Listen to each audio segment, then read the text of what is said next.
compliance with Chapter 231, Public Law 1975, entitled Open Public Meeting Act. Adequate notice of this special virtual meeting has been provided as specified in the Act. Proper notice of this meeting was provided in the notice of November 4th, 2020. Said notice was emailed to the Nutley Sun, the Star Ledger, and tapped into Nutley, mailed to the Nutley Township Clerk, posted on the district website. This is an official meeting. Have the flag salute, please. I pledge allegiance to the flag of the United States of America and to the republic for which it stands, one nation, under God, indivisible, with liberty and justice for all. Thank you. Roll call, Mr. DePisa. Mr. Carnicella. Here. Mrs. Dancheck Martin. Here. Mr. DeMayo. Here. Mr. Ferrara. Here. Mrs. Quirk. Here. Mr. Riley. Here. Mr. Scalera. Ms. Zarrow. Here. Here. Mr. Kaczynski. Here. All right, folks, we're going to be going into executive session. I'll read the statement for executive session. I would think we're probably going to be in there because of some confidential material we have to talk about with our attorney and with other issues, probably for an hour. If it's longer than that, or when we get to that cutoff point, our board member, our trustee, Erica Zarrow, will reach out to the public again to let you know where we stand with our closed session. And so this way, you know how long we're going to be. Whereas the Board of Education will be discussing matters exempt from public discussion pursuant to NJSA 10-412. Now therefore be resolved that the Board of Education recess to close the executive session at this time to discuss personnel and union contract matters. Be it further resolved that the results of this discussion will be made public by inclusion on the agenda of a subsequent meeting of the Board of Education, or when the reasons for discussing such matters in closed session no longer exist. We'll be going into closed session. I guess Ian will be sending us a closed session link, and I will see you all there. David sent you. Right, Dave? David sent you the link earlier today. Yeah. David's link. Okay. See you on the other side.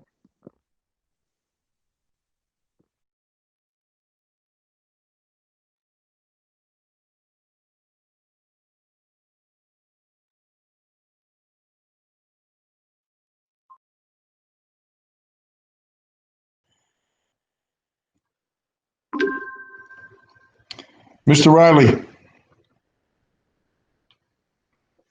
Ms. Dancheck. I'm here. Mr. Riley's here. Ms. Dancheck Martin.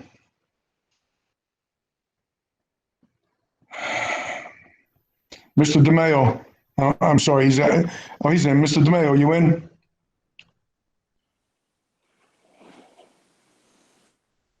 Mr. Ferrara. Yes. Okay. Ms. Zarrow. I'm here. Mr. DeMayo. I'm here. Thank you. Mr. Scalera, I see you. Mr. Riley's here. We got everybody covered? I'm here, Ms. Mr. Quirk, President. I see you, Ms. Quirk. Okay. Dr. Glazer, can we have your report, please?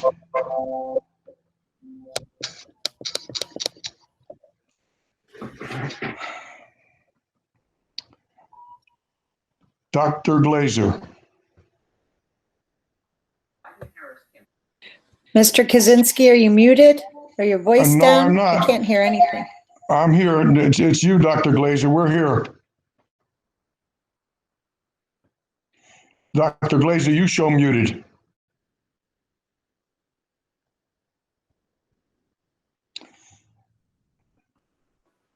Julie, your report. Can you hear me? It shows her muted. I don't know why. I'll try to reach her. Just give me a minute.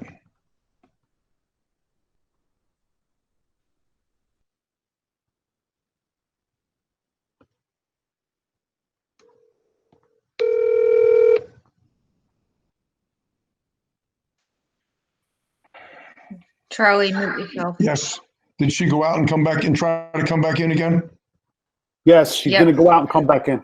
Okay, thank you.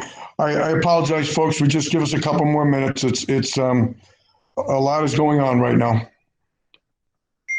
Thank you. So much better. I can hear all of you and Okay. see you whenever you We're- want. I we're- couldn't hear it. We're waiting for your report. Oh, thank you then. Sorry about that. I couldn't hear anything. I had to log back out and log back in. Well, welcome everybody. Thank you for waiting for us. I'm sure Mr. Kaczynski and Mrs. Zarrow already shared that. And thank you for adding another evening to your calendar with the Nutley Public Schools. The information and discussion that we're having tonight are critical, and we really do want to ensure that the full learning community of staff, parents, and community members are able to hear the information and discussions. The Board of Education has been absolutely diligent in pursuing these conversations, and I really couldn't be more grateful for all of their time and participation. So thank you again. First up, as you've been made aware, the Nutley Public Schools did apply for and has been approved by the New Jersey Department of Agriculture to provide all resident children under the age of 18 with breakfast and lunch. This program has been ongoing since March of 2020, and we're pleased to report that we've now been able to extend our program through June of 2021. I did get a question outside of the chat today why the district would apply for this. We have a large number of people who are out of work, a large number of people who currently have food insecurities, and just for public information, we have been feeding more than 240 families per week during this program. So it is an important need for the community. With the students and staff returning to the buildings, we do need to modify the meal distribution though. Beginning today, we did grab and go meals for breakfast and frozen lunch meals for all the students who are attending school. Those do come with heat and serve directions, just in case you were wondering. I didn't know that about the frozen meals. So students that are in cohort A at the elementary, on Monday they get the meal today was for today and tomorrow. Tomorrow they'll get meals for the rest of the week, Wednesday, Thursday, Friday. On Wednesday, virtual students will have already received their meals. At the middle school, when those students, if those students return, they'll receive meals every day that they're in school. For our students that are 100% virtual, those students will continue to do the curbside pickup. Since Wednesday is a fully remote day at the elementary schools, we're moving the community food distribution to Lincoln Avenue School. Curbside pickup will be off of Brown Street from that side door entrance. You can have contact-free pickup by allowing access to the trunk of your car. We do ask that if you're walking up, that you do please wear your face mask at all times. So pickup will be on Wednesdays from 10 a.m. to 1 p.m.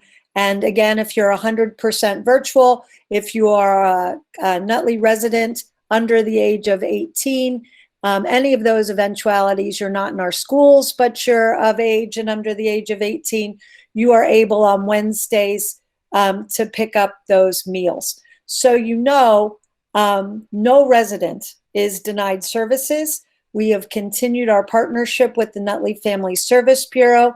The Family Service Bureau maintains the community food pantry, and they are amazing at responding to the needs of those among us who are experiencing food insecurity. If there's any person or family who needs additional food support beyond the breakfasts and lunch we're providing for students, please, please call the Nutley Family Service Bureau.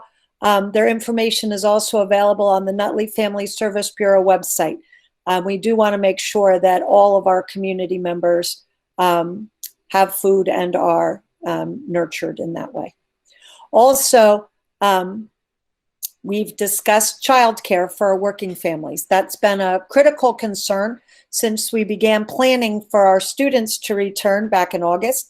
Our emergency childcare program was very successful for September and October, but as those families that are participating know, we had to phase that out last week with the additional staff and students returning today. We've announced publicly that we've pursued proposals from outside vendors to provide not only emergency childcare, but coverage from 7 a.m. to 6 p.m. And with more than a monitor. The proposal for service that I'm recommending for approval tonight does include enrichment opportunities. There are multiple attendance options. For instance, you might choose just your hybrid days. You might choose the virtual day. You might choose the full week. And those options are available in each of the elementary schools until the space, and by space, I do mean the capacity space, is filled. I don't have a number of spots to share with you. That is, again, based on the number of issues related to capacity and social distancing, but the contract is for a minimum of 20 students per school. Currently, we have 25 students in the program, so we should be just fine as far as the number of students across the buildings. If the board approves the recommendation this evening, I'll be sharing the proposal with first our current childcare families so that they can begin to make their arrangements, and then we will share with the broader community. The name of our vendor is Right at School, and Right at School will then share their process for new registrations. I have to say I'm really proud to make this recommendation. The board and our leadership team has really continued to work hard to try and meet the needs of our families. We've been diligent in continuing not just high quality education for our students during these COVID times, but as many of you know and have commented, we've also been able to maintain band and color guard, our virtual clubs, even our virtual National Honor Society induction we just had, and of course our fall sports. I don't want to miss the opportunity to congratulate our conference championship football team and of course all of their coaches. While I'm speaking of these COVID times, I want to share that in the town where I live, 7 of the 8 schools have students that have tested positive for COVID-19. In the town over from me, 23 high school students have now tested positive currently. The schools open and close all around us. The disruption to instruction is real. And none of these cases have been determined to be a result of spread from within the schools. In fact, the contact tracing has provided evidence that these have been the result of things like Halloween parties, family celebrations, rec and travel sports. I get that people are craving a sense of normalcy. People miss interactions, celebrating holidays and milestones. I'm no different. I haven't seen my mom or brother in a year. I haven't seen my oldest son since January. It's more than hard, right? I have a responsibility. We all have a responsibility if we're looking to regain the routines that we recognize, to follow the guidelines. In the pictures and videos that we, and by we, I mean myself, the board members, school principals, the Department of Health, have received locally, and all of the things we're seeing on social media every day, there are large groups convening, often not wearing masks. There's little social distancing. You can see communal food, people sharing cake and candy and drinks. In any other time, nobody would think twice. During this pandemic time, each of us has received emails, texts, and calls. And all the people, just to be clear, come with good intent. They're fearful for their friends, of their friends and colleagues and neighbors who they feel might not be doing the right thing. There are people that may have been exposed to COVID who aren't staying home while they're awaiting the results, or they're maybe choosing not to be tested at all. As a district, we don't have the right to respond to those texts and emails. We don't have the right to tell people they can't have a party in the park or at a restaurant. We can't direct people not to have their relatives from out of state visit or to please stay home from states that are on the quarantine list. As a district, what we've been able to do is keep health and safety as our first priority, and we've done that since day one. We went virtual on March 13th, days before the governor made his decisions. We enacted policy requiring everyone to wear a face mask in our buildings back in August when the state was only encouraging it. And we instituted daily health screenings, including temperature checking, on September 9th, when the state just required it to begin on November 5th. Each decision has been made with an abundance of caution, in collaboration with our local, county, and state departments of health, and following all CDC guidelines. As a district, we can put out protocols, we can put policies in place, we can follow every guideline for capacity in our buildings, for social distancing, for wearing masks. We can prohibit vendors and visitors and food from being eaten indoors and from materials being shared. We can require hand washing and sanitizing. And honestly, in all of those areas, in every one of those, I think we've done an outstanding job. The Board of Education, our leadership team, everyone has spent considerable time and attention on each detail. Unfortunately, it's what we can't control that creates anxiety. It's what we can't control that creates the need for the discussion that we'll be having this evening. The recommendations and any subsequent vote by the Board of Education, I will assure you, comes after a full review, including the recent data, discussions with the Department of Education, again, with the local, county, and state departments of health, my colleagues, superintendents in other districts, my colleagues within the township, our commissioners, our mayor. And I'm really proud that this board and this community are willing to have these conversations and to continue to make these choices that really affect the greater good. I can't tell you how impressed I am that we hit our 250 participant mark and we have additional people streaming into this conversation. This is what we need to be able to affect change for our staff, for our students, and for all of our community. And I truly thank each of you for participating tonight and for everything that you add to the conversation through your texts and emails. Thank you. Mr. Kaczynski. Thank you, Dr. Glazer. And just to follow up on two things, Mr. Scalera and I talked today about the child care program, and we were able to read through that entire dossier, and I appreciate it. A lot of hard work went into that. I know Nutley, we're trying to take care of our Nutley parents, and I think that's a good step in the right direction. So I applaud your team for doing that. Secondly, I have to say, again, as a board member, the 9 of us are volunteers. We volunteer our time, and the amount of time we've put in on setting policies and setting guidance for our staff, for our parents, for our students, it's so upsetting to see the same people that we're trying to take care of and work so hard as a policy, and they're just not everybody, but some people are just disregarding our policies. Our guidelines are there to help our children, our staff, our parents, the community. And people just shun those policies is upsetting. It's upsetting to me as a board member personally. I can't speak for anybody else, but I know how hard we work on putting that together. And I wish we would go by our policy, wear the mask, keep the distance. As a grandparent, as a parent, I see my grandchildren now more, but in the first 2 or 3 months, I didn't see them all. I would drive by and wave to them, just like all of you have dealt with those personal issues. I can't imagine losing somebody at this horrible time of our life, of our world. But please try to abide by the policies that we put out, and we'll have more discussion about this tonight. At this time, we're going to go to hearing of citizens. And again, I appreciate everybody being here. I know how important whatever we're going to discuss tonight. And just because we're discussing it tonight doesn't mean that it hasn't been discussed in our homes, in our houses, with our administrators, with our teachers.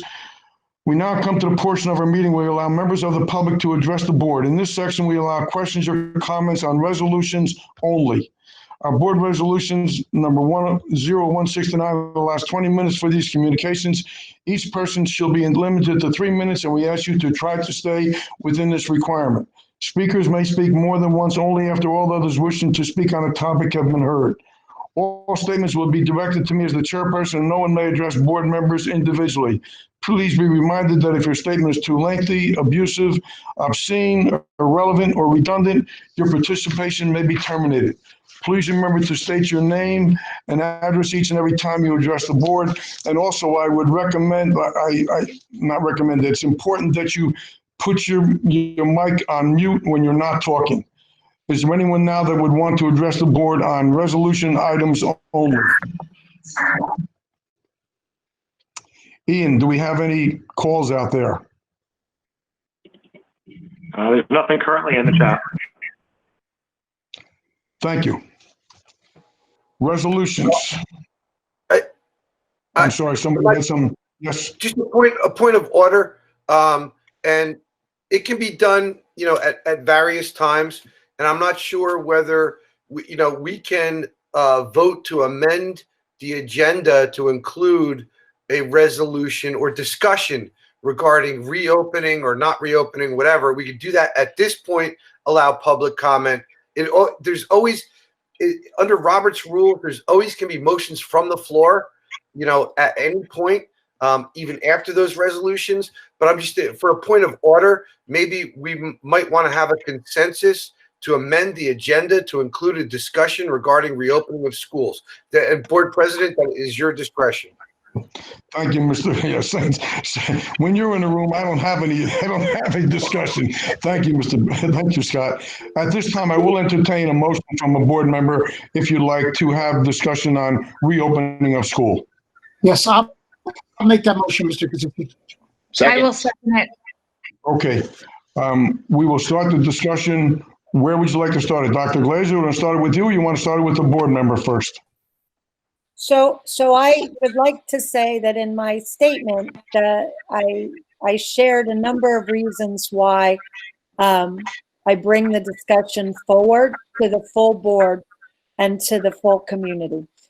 As a school district, you're right. We've put a lot of things in place, and there's a tremendous concern with the holidays approaching, the Thanksgiving holidays, the Christmas and New Year's holidays approaching, that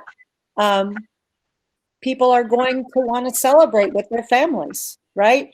Whether they travel or not, they might host family members from out of state or Sorry, Scott. I'm sorry, Scott. I don't want to interrupt, but the motion on the floor was to amend the agenda to include an item of discussion regarding reopening of schools. So all we need to do is, we had a first and I believe a second, is to amend the agenda, and then we'll add it to the agenda, and then when you get to it, then you can have the substantive discussion. I have it. Thank you very much. We had a motion by Mr. Scalera, second by Mrs. Zarrow, that we have a resolution to discuss the opening of school. Correct. Correct, Scott? I would take a roll call. Okay. Mr. Carnasella. Yes. I was going to get that. I need a roll call vote, Mr. DePisa. Mr. Carnasella. Yes. Mrs. Dancheck Martin. Yes. Mr. DeMayo. Mr. Ferrara. Yes. Mrs. Quirk. Yes. Mr. Riley. Yes. Mr. Scalera. Yes. Ms. Zarrow. Yes. Mr. Kaczynski. Yes. Okay, the motion passed. I will entertain that resolution for discussion now, Scott. Is that okay? Yes, Mr. President, it's either now, after you do the other, whatever you want to do. That's yours. That's your call. So go ahead. Let's do it now and start the process. Now, Dr. Glazer, I'm sorry. You're muted, I know, I am muted. Left us. I was laughing because I was saying even I was confused. We're trying to follow the protocol. Yep, and thanks, Scott, for being here because even I lost track.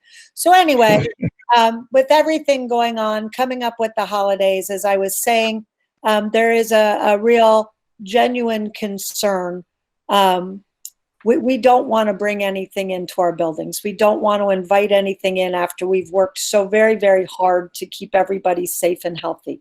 And it is really a health and safety concern. So the discussion that I bring before the board tonight is to consider, and again, this is one recommendation. You certainly are going to have your own discussion, but to consider reverting to virtual instruction after Thanksgiving until a later date that allows us to have people, you know, be out of the schools, right? To be able to quarantine between the holidays or test if necessary. And again, not bring that back into the school district.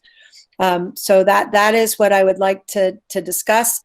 And if you get to that point in the discussion, to perhaps follow up you added a resolution, but to follow that up with a vote on the topic. Okay, just for clarity's sake, so we're talking about K through 6 in school till Thanksgiving? So we currently have our pre-K to 6 students in the buildings, as well as all of our self-contained special education students. They're in. So yes, I would say maintaining those students, that's my recommendation, maintaining those students in the building until Thanksgiving. We also have our 7 to 12 staff that's returned to the buildings today. They begin their professional development that the other staff members have already had of working in their classroom to deliver hybrid instruction, having the technology training to be able to do that in multiple screens. So I would keep those people also until Thanksgiving. Again, as part of the discussion, maybe not have the students for that last week before Thanksgiving, given everything that's happening in the community and the state.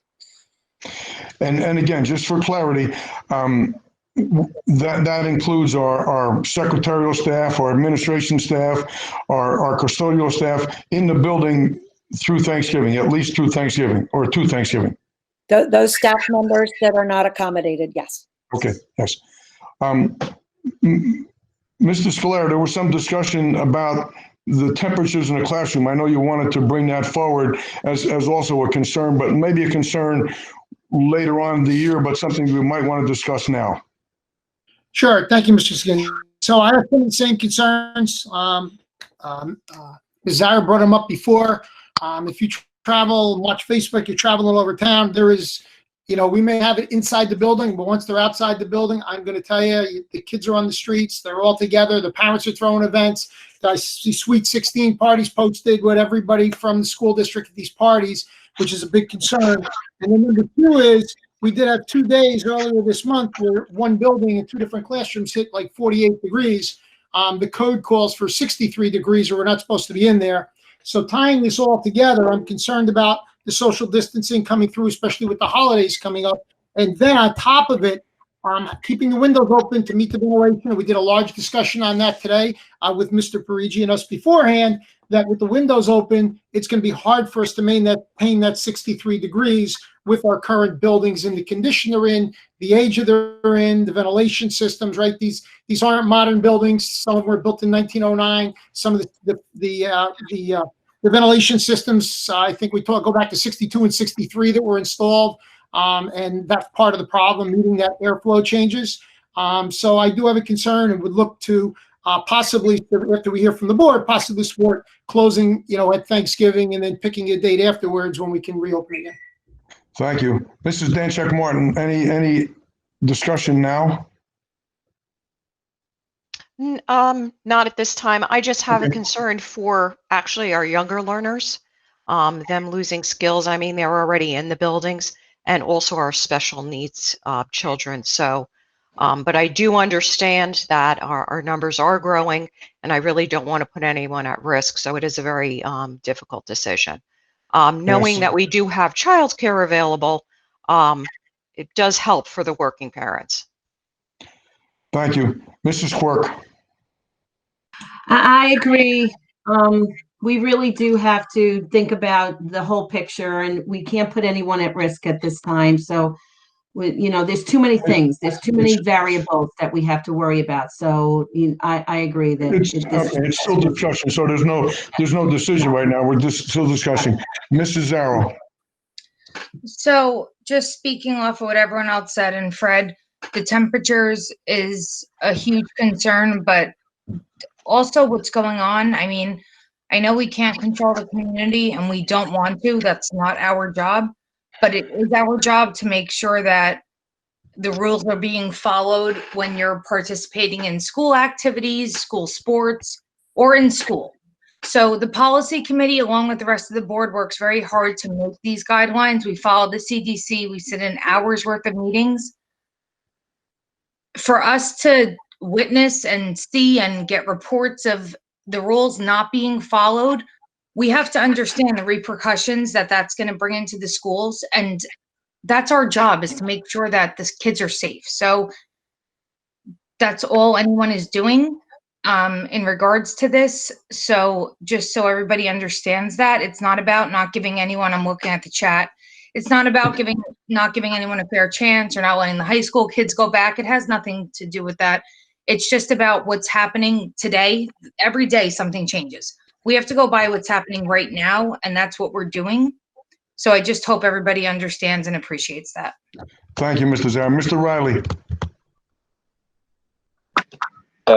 This is a situation that unfortunately has been thrust upon us, not of our own doing, obviously, and it's up to us to protect 5,000 people.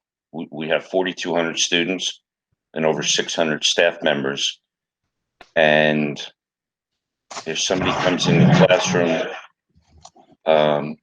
with COVID and passes it on to a staff member who passes it on to their mother, father, brother, etc., it puts us in a precarious position.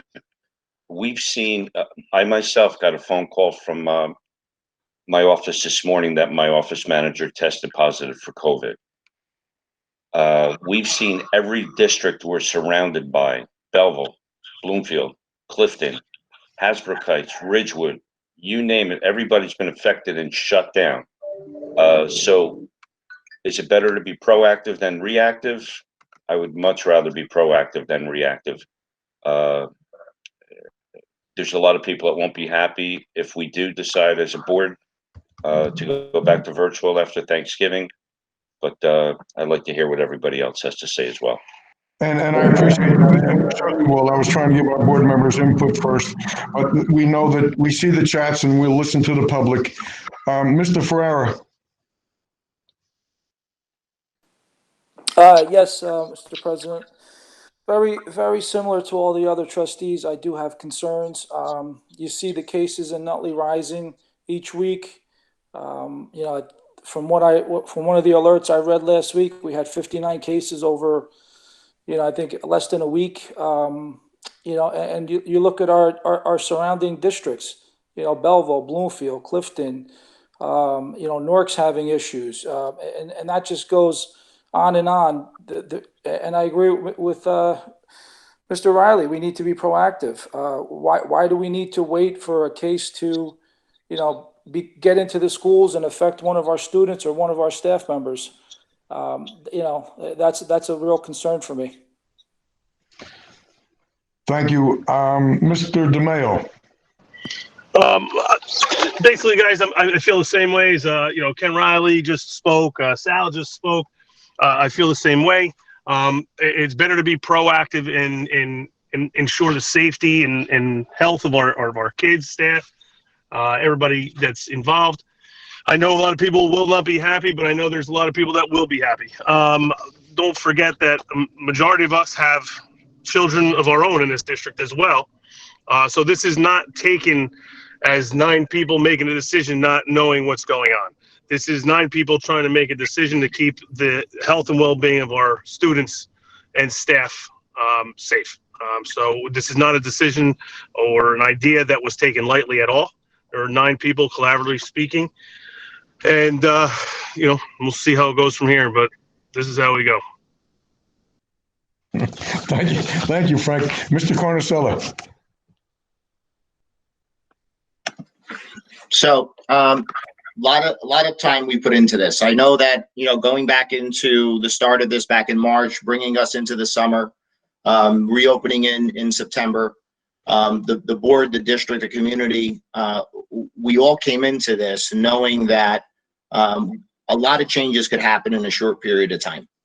We were all confident that we would be able to put the needs of our students first with trying to get our kids into the buildings, making things as normal as possible.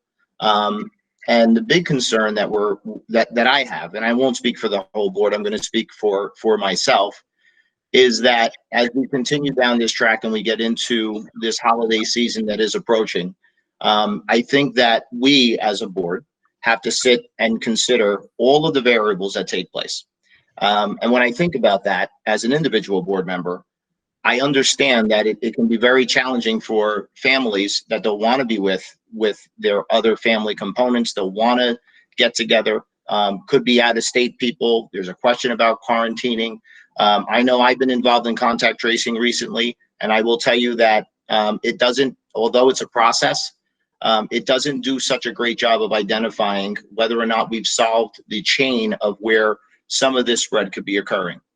So in considering a closure starting at the start of the Thanksgiving break and carrying it into the new year seems to make good sense for purposes of not putting a lot of pressure on the district that we've had so much success so far with containing our students in the classrooms and not being in a situation where we're going to introduce this virus just because we're trying to add 2 weeks in the middle of a holiday.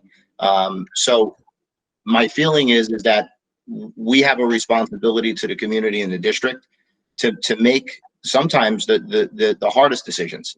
I have a special needs child at home. He's still not in the buildings. Okay.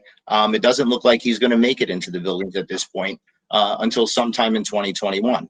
So, for someone like me to sit back and have to really go through all of the details of what we need to get done, it's a tough decision. And I'm looking at the chat board as well. I could assure you I don't think it's a matter of fear. I think it's a matter of responsibility. We can only do so much with policy, but somewhere policy ends and the community takes over. And somewhere in between there is a balance, right? There is a balance. And I think that we have to all work together to try to iron out some of those situations that occur where our policy doesn't really protect the integrity of the kids coming into the school once they leave our properties. And I think that we need to continue to focus on practicing our responsibility of masks and, doing these things on a regular basis. It's going to help with the reentry again, coming into 2021. But I think that, from the board's perspective and my perspective, we are in a place right now where we have to make some pretty significant decisions to make sure that all of the progress that we made now can continue in 2021 without a hitch. And I think that that's the challenge that all of us are facing. I just wanted to make that clear that this is not an easy decision, not by any stretch. And we're all impacted differently.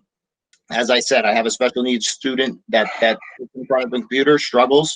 We work with him. We have additional help for him. But we do what we can. But I think that we need to be able to build on the progress that we've had so far. And I think that it's a prudent idea to remove the holiday time out of our equation at this time. And let's get to 2021. Let's keep what we have with the kids that are here. Let's keep them here. And hopefully we don't have any, spiking cases in our district for over the next 2.5 weeks. But I think that we should facilitate a closure and move this further ahead into 2021. Thank you, Mr. Carnicella. And I appreciate the people that are on the comments, and I would say something as a grandparent or a parent. going back and forth with each other on the comment on a chat line is not going to give you the answer you're looking for. You're going to get the answer from our superintendent, from our business administrator, from the board members. Someone that you're going back and forth with on the chat line is not going to give you the right answer, or getting into a conflict is not going to solve your problem. You have issues. We're going to get to all the people that are on the chat list, and we'll answer your questions, but you'll get true answers from us, not from each other going back and forth on the chat line. So you're not doing yourself any good by taking each other on. We'll take the first comment. Ian, just start feeding them in. Mr. President, point of order. Yes, sir, Mr. Riley. I just want to make a note of something that people may not be aware of. It was only a few short weeks ago that there were only a handful of COVID cases in Claremont Hospital. As of this morning, there was over 100 cases of COVID in Claremont Hospital. By the way, all different ages. So it's not exclusive to older people. We've seen the owner of Sam Brown's funeral home, of a 50-year-old strong young man, passed away from this. So we take this seriously, and we want the kids to come back to school. Absolutely we do. But we have to do what's right. And you're right, Mr. Riley. And we don't need to get into personal agendas, but people on our own board are dealing with family COVID issues. So we know what we're all going through. But again, our concern is for the 5,000 people, our staff and our students. I'm sorry, the 4,000 students and our staff that we have to deal with. So I will take the first question that somebody has from the audience. Ian? Oh, there's a lot of discussion in the chat. I don't know if anyone specifically would like to. I noticed that also. And if those people are looking for a true discussion, then ask us the question and we'll answer it for you. If not, you can go on Facebook and converse with each other all night long. That's not going to get you the answers you're looking for. I would recommend that anyone who wants to speak directly, put their name in the chat with a request to speak. I already have, Mr. Villameister. This is Michelle Cristantello. I'd like to address the board. Certainly, Michelle Cristantello. Go right ahead. Michelle Cristantello, President of the Education Association of Nutley. Mr. Kaczynski, Dr. Glazer, and members of the Board of Education, I'd like to address some of the concerns our staff has had and has been faced with since entering the buildings on October 13th. To say the transition to hybrid instruction has been stressful is an understatement. Our teachers and staff have been working longer and harder than ever before. We want normalcy in our schools more than anyone. We became teachers to enrich the lives of our students in a positive way, and we rise to that occasion every day. Teaching from our classrooms is not even close to normal. We are trying to manage our students who are virtual learners through computer screens while trying to teach to the others in the room. Our students are spaced as far apart as we can keep them, and it is very hard to hear them from where we are sitting, and it is very hard for them to hear us. We are shouting through masks so everyone can hear us, both in the room and on the computer. Our materials have been removed from our classrooms. We are carrying computers and bags of supplies back and forth to school every day. Our classroom temperatures are less than comfortable. Everyone is dressing in layers because the temperatures vary greatly. All windows are open in the rooms. The cold air is blowing in. The windows are right above our heat vents. The heat is blowing right out of the windows. 2 weeks ago, some rooms had temperatures registering in the 50s. Today, all elementary and secondary staff entered the buildings for the first time. People are coming in contact with each other, even though they are trying to socially distance. Staff is concerned that they are coming in contact with too many people. Elementary teachers and self-contained special ed teachers have been putting themselves at risk for weeks now. It's very hard to tell a 5 or 6 year old that we can't help them tie their shoes, zip their coat, or find a page in a book, things we do on a daily basis. The children are having snack and mask breaks outside, many recent days in the rain or extreme cold temperatures. Masks are being worn for 3.5 out of the 4 hours that these children and staff members are in school. It's wonderful that the children have gotten to see their friends in person, but that's all they can do. They can't play together like they are used to doing. The children are also carrying many materials back and forth every time they come in. They are all learning from home virtually most of the time, but need to bring all supplies every time they come to school. When someone is out on a leave, sometimes multiple teachers are covering their rooms. Some of us share rooms with co-teachers, in-class support teachers, and paraprofessionals. It's possible to continuously disinfect everything you touch so someone else doesn't come in contact with your germs. We are certainly not working in the best of conditions. We want to do our jobs as best we can. Working in the school buildings is not the answer. We have spent countless hours and money out of our own pockets to set up classrooms in our houses. We are safe working from home. The children are safe in their homes. Please consider allowing us to go back to 100% virtual learning as soon as possible, not after Thanksgiving break. Our pre-K, kindergarten, first and second grades, and our self-contained special education teachers have been working in this hybrid manner already. Please return us to our own safe environments as soon as possible. Thank you. Thank you, Ms. Christantella. And a short note, I certainly appreciate the job that you and your staff does, and I would assume that's your classroom that you're sitting in now. My home classroom. Yes, what I mean, your home classroom, yes. I know. Thank you very much. I saw that Mrs. Del Tufo had a question. Yes, hi. So Laura Del Tufo, 96 Rhoda Avenue. I am disappointed with the discussion tonight, although I'm not very surprised. There are a few points that I wanted to make. I'm concerned because, you know, we elect you and we expect that you represent the majority of parents. And there are many parents that are comfortable keeping their children home. But as you can see, there are many parents that want and need their children in school. And I don't feel that we're being represented by this committee. In terms of the social distancing and the masks and just, you know, some of the points that were just made, my child was in the emergency childcare. He enjoyed that. He enjoyed school today. He wears a mask all day long. It's my decision as his parent. I know what's right for my child. And for you to limit that for my child, that's a problem. And I see that for many of the other parents. If parents are not comfortable sending their children to school, they can keep them home. But we are asking that you keep it open for those that feel that the education and the mental health for their children is more important. I also want to make one comment about the 40 degrees. That concerns me. I mean, obviously it was cold in the classrooms, but you knew it was going to be cold. You know it's going to be cold in the winter. So I'm just curious what steps you've taken to address that. This really isn't a surprise to anyone. Okay, Dr. Glazer or Mike Parigi, can we answer that question or at least give her some direction? Mr. Parigi. Yes, I'm here. I'm here, Mr. Kaczynski. Did you hear the concern?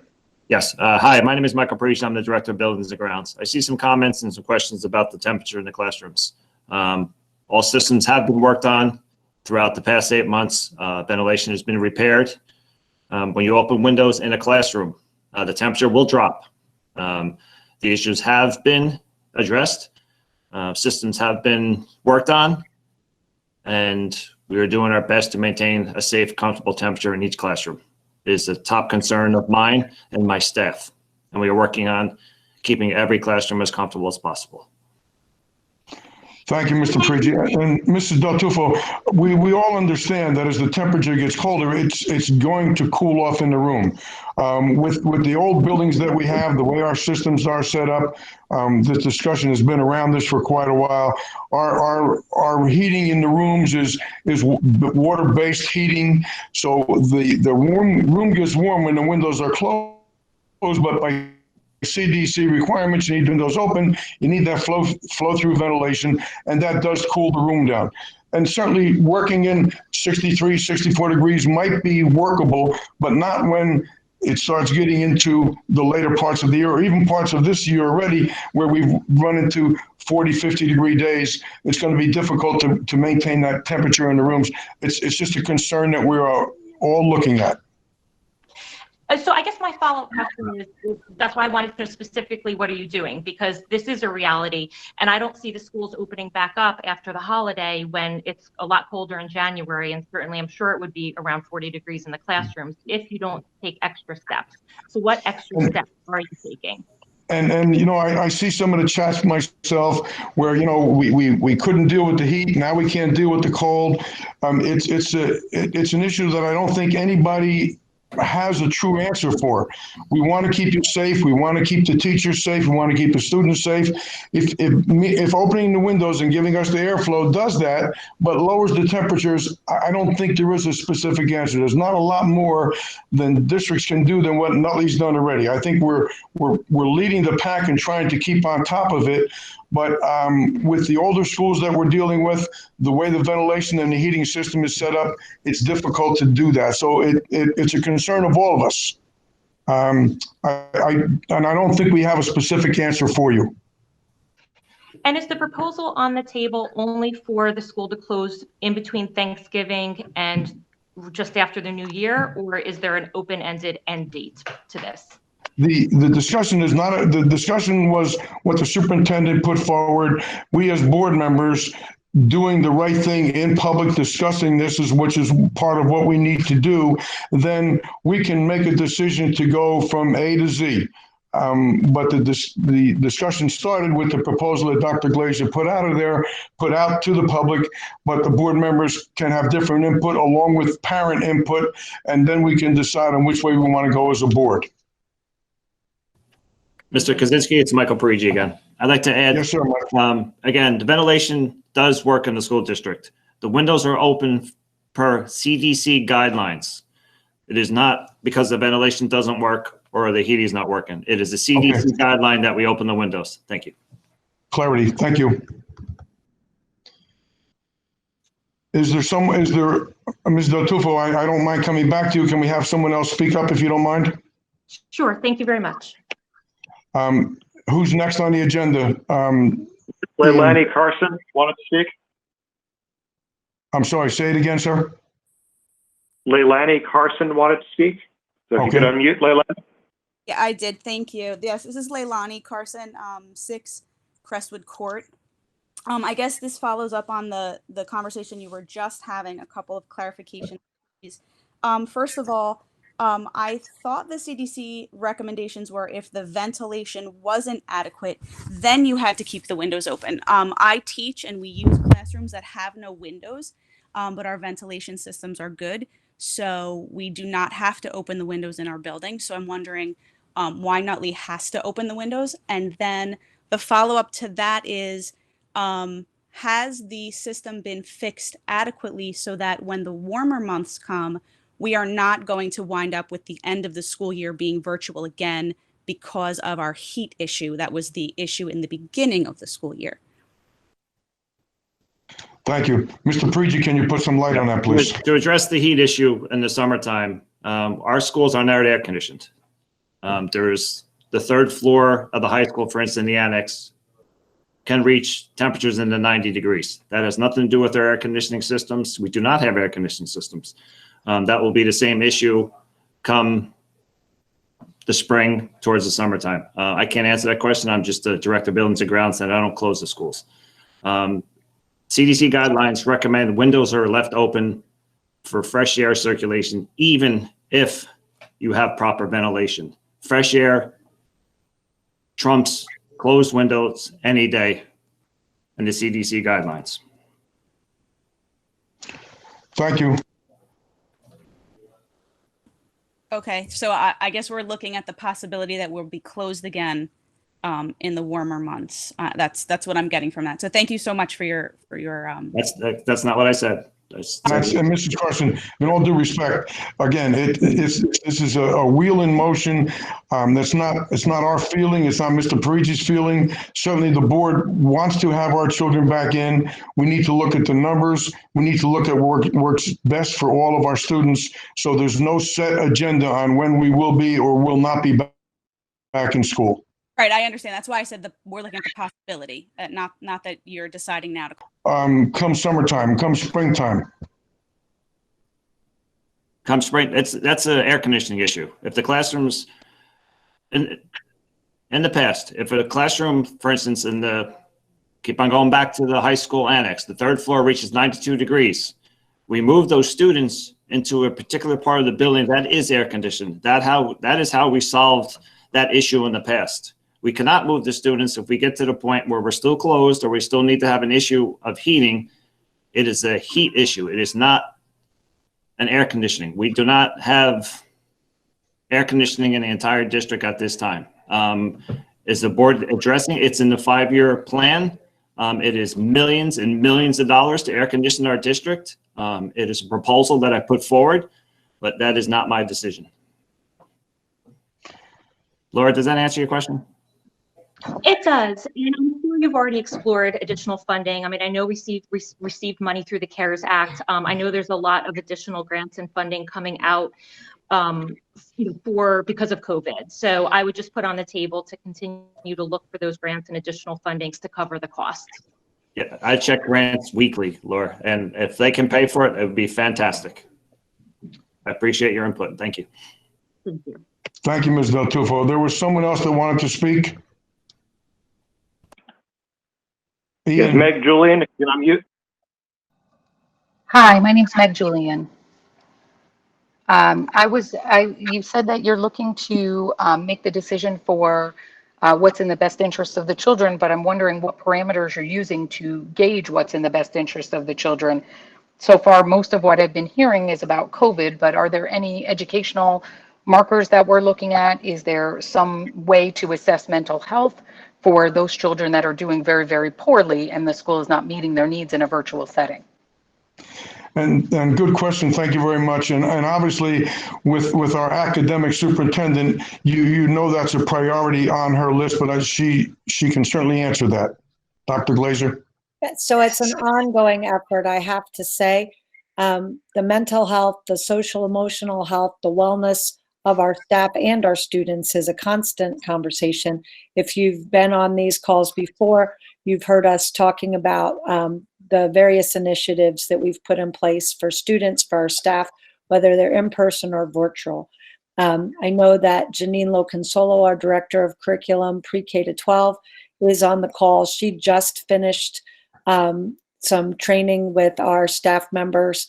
I'm not sure if Meredith Gerkins, our coordinator of school counseling, is on the call, but she can detail additional efforts that we've put in place. It is a large concern, and we are well aware that with isolation, with virtual learning, even our hybrid learning, there are a lot of issues that students are facing. I see Janine's face popped up, so I'll start with Janine, our Director of Curriculum Instruction and Assessment, and Meredith, if you are on the call, I'll ask you to stand by. Thank you, Dr. Glazer. Yeah, we just actually finished our first round of coaching with some of our elementary teachers on our new social emotional program. And the nice thing is that program is meant to really embed a lot of the language around social emotional learning into the day-to-day practice of the building. It's an initiative that's going through our strategic plan health and wellness committee. And it is something that can be done virtually or in person. In fact, our professional development moderator today kind of was talking through how even some of the lessons could be revised and the techniques for the virtual environment as well. So it's definitely something that's on our radar. We actually had it a DOE mandate to do a social emotional program. And we discussed, is this the right year to do it with everything going on? And we thought, absolutely, this is the reason why we should be doing it. And so our teachers are getting professional development on that. And I know our Health and Wellness Committee has also put forth counseling services and drop-in hours for parents and for students. And that's all available through our website as well. So each grade level and parents have weekly drop-in hours as well for social emotional. But we acknowledge it's definitely a concern now more than ever, and we're doing everything we can to reach those students. And if you have a specific concern, please reach out to your child's school counselor or principal, because they are available to support students in any way they can during this time. Thank you, Janine. I'm sorry, I just wanted to see if Meredith was on the call. If she's not, I'm also going to direct people who are listening to the district website. There is a COVID-19 tab, and the school counseling office also has their own website, has a large number of resources that are available not just to students, but to parents and families. And that does include some counseling, group counseling and individual counseling. All of that information is available on the district website. But if you need more direction, please reach out to one of us and we will make sure that you receive the help you need.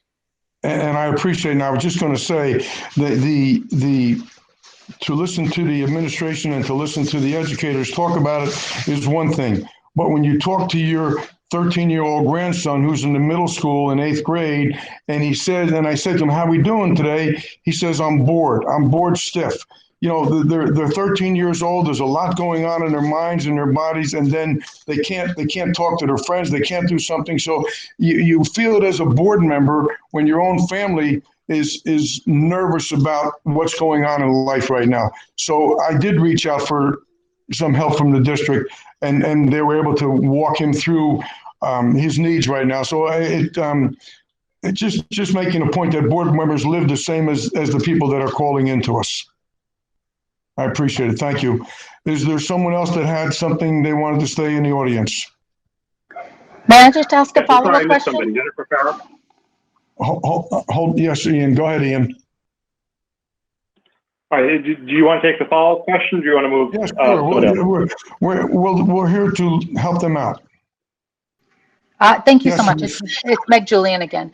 I was Yes. just wondering, though, if there are specific parameters you're looking at. I'm not just looking for what services you're providing, Mhm. which I greatly appreciate, but are there academic markers, grades? How are students doing?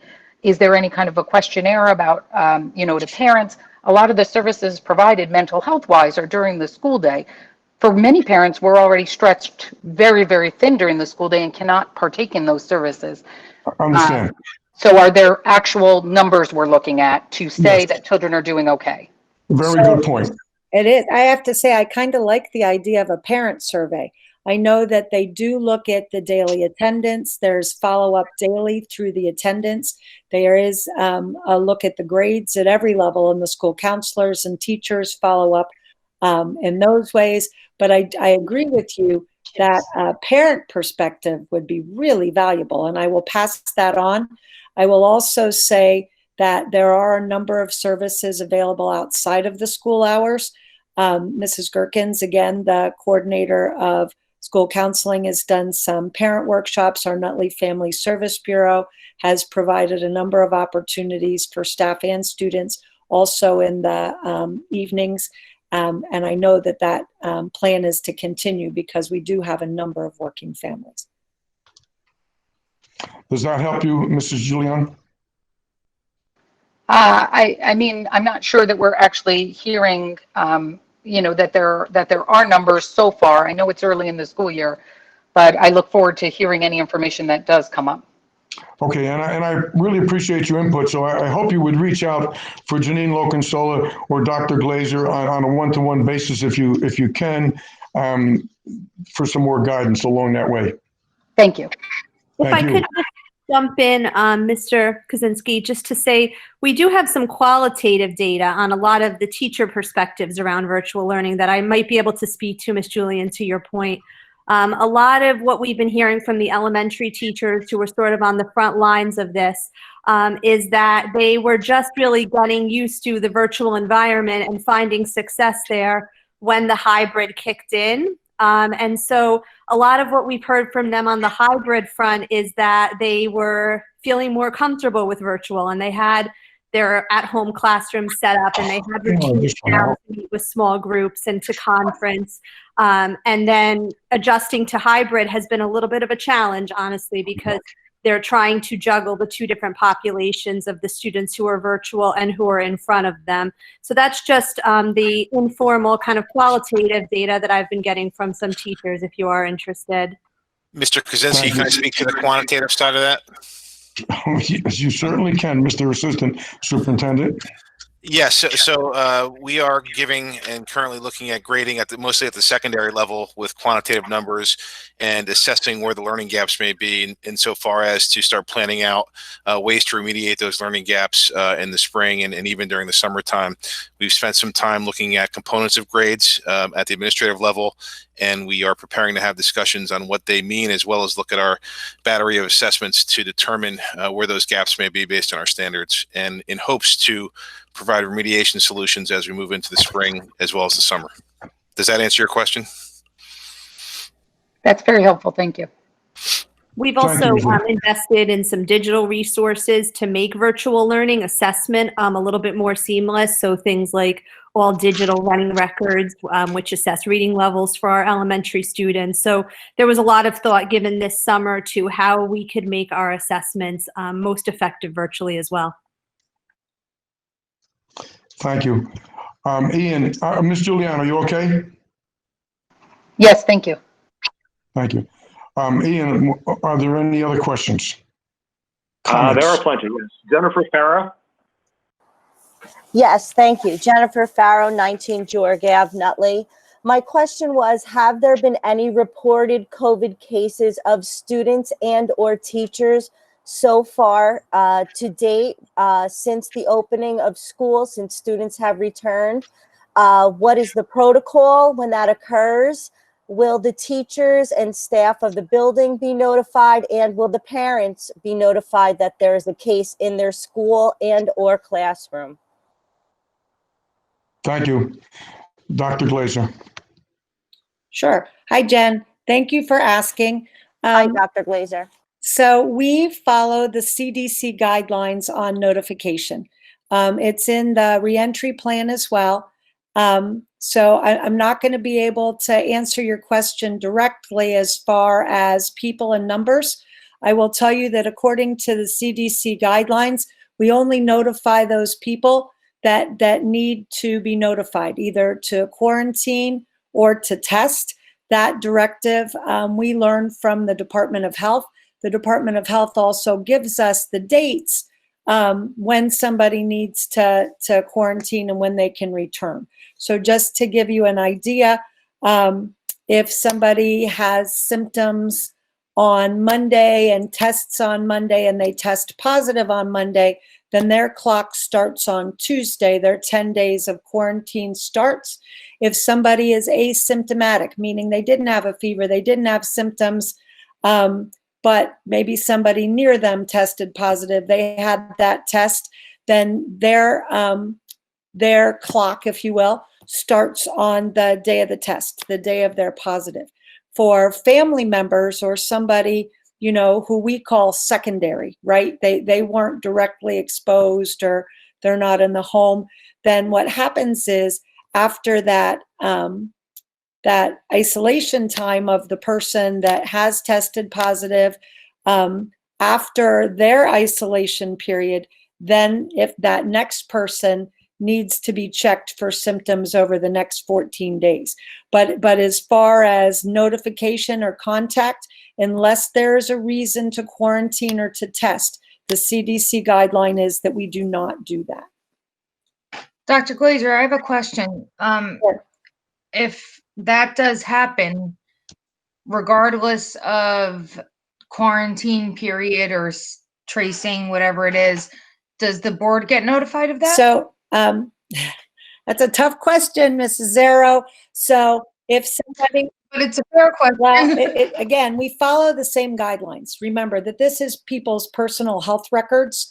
And the reason for the CDC guidelines is not to create panic, right? So when I get a call that somebody that I was in a meeting with has tested positive, but that person was not contagious during my meeting, and therefore I don't need to test and I don't need to quarantine. They're just calling me because I came up in the contact tracing.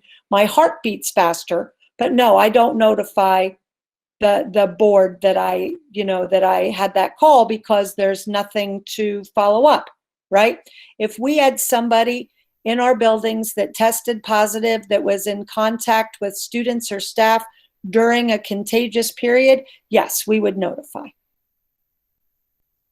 So just to clarify, if a student tested positive and a teacher was teaching them, do you have to notify that teacher? It depends. Again, I don't have an answer for you. It depends when the student was in front of that teacher. If the student tested positive during a time period where there was contact, remember the CDC guidelines says direct contact for more than 15 minutes in 24 hours, less than 6 feet. If I, let me think of an example. If I'm a student in your classroom, and 10 days ago or more, I was in your classroom and I haven't seen you in 10 days and I tested positive today, no, there is not a reason to notify. And again, that follows the guidelines for the CDC that are also the local health guidelines. Thank you. I just think that speaks more to the reason why we need to close, because we can't capture everything. I was going to say, but if you haven't had that direct contact in a number of days, there's not a reason to create a problem, right? That's behind the guideline. Are apprehensive. Oh, everybody's apprehensive. That's why I began the discussion. Thank you. So just to be clear, Mrs. Farrell, I'm sorry. I just need to be clear. So just to be clear, if a student in a classroom reports to the school that they had a positive COVID test, notifies the school, they were in the classroom. So they were in the classroom. So are you saying that maybe the classroom parents need to be notified and maybe the teacher has to be notified? I'm just confused because we get a letter sent home if a child has lice, but if a child tests positive for COVID, there's no notification. I'm just very unclear about that. I'm sorry. No, that's fine. So just so you understand, the school district, even though you notify us, and I don't mean you, but you know what I'm saying, just because universally you, a student, a parent, a staff member, notifies their school building that there's a positive test. That's reported to the Department of Health. The Department of Health then does the contact tracing. What was the amount of contact in less than 6 feet for 15 minutes or more? If again, and it's not a maybe this or a maybe that. It is a clear guidance that we receive. It depends on the timing and it depends on the contact. Lice is not the same, because if you came in contact with lice today, you might have it. If you came in contact with, if you had somebody in your class 10 days ago who tests positive today, you might not have that contact. But that's not for me to say. I'm not a medical professional. I'm implementing the guidance that we were given. And again, if somebody tested positive or there was a contact during that positivity time or contagion time, yes, there is notification. But that's not my determination. And Mrs. Farrell, I'm sure you know that as board members, we have these same questions because we have children, grandchildren in the system, so we have the same concerns. Dr. Glazer, from what I understand, is completely guided by the local health department. So, and people do have rights, even if those rights might endanger my grandchild at some extent. I get upset about it, but the guidelines that we receive from the health department is what. And I don't speak for Dr. Glazer, that's not necessary, but that's what she uses to set the criteria. Correct, Dr. Glazer? Sorry.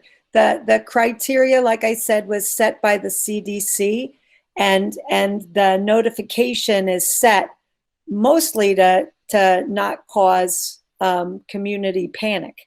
So they determine, again, the quarantine, the dates of return. They determine the contagion dates, who needs to be tested, and the guidelines determine who needs to be notified.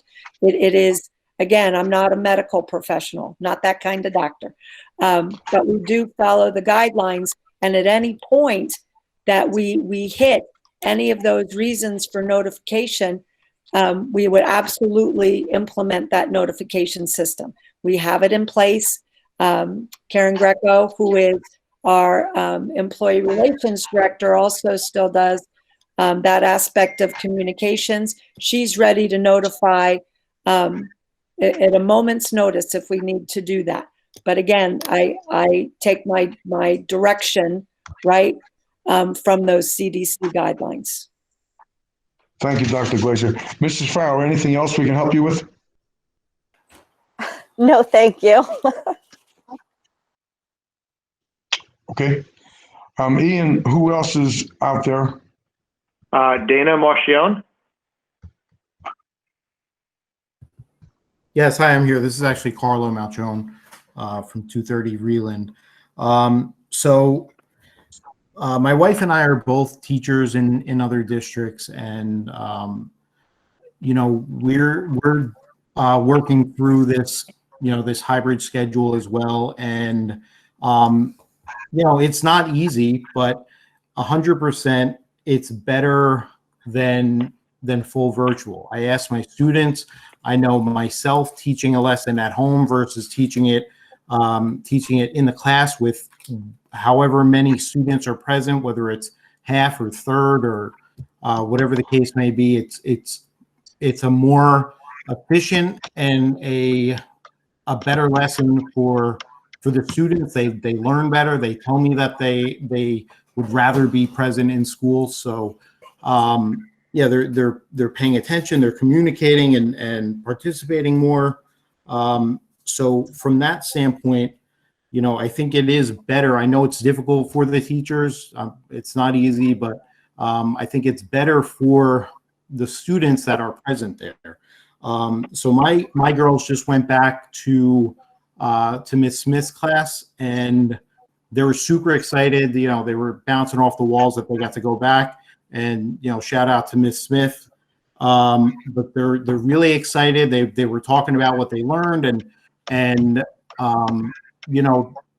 they're not happy with the alternative. And I know we just got informed that they need remediation for reading, and I'm sure that has to do in part with the fact that they were not in school for however many months last year, and now if they need remediation now, taking them out will just put them further back. Sitting in front of the computer, it doesn't work for them. I know it doesn't work for my students, for many of my students. I know it's not working for my children. And the fact that students were already given the option, or parents were given the option to either keep their kids home or let them go to school, if they feel that they're safe enough at school, and I, as a teacher, feel like I'm safe at school. My wife, same thing. And, we've already been given that option to determine if we feel that our kids are safe at school. And I think that we should allow them to continue going to school if we feel that way. Thank you, Mr. Marchone. I really appreciate that input. And again, I know it's difficult when you're a teacher and you're speaking, about our district here when you're teaching someplace else. I appreciate that input. Thank you. Ian, anyone else that would like to speak? Yes, Tracy Chimchak.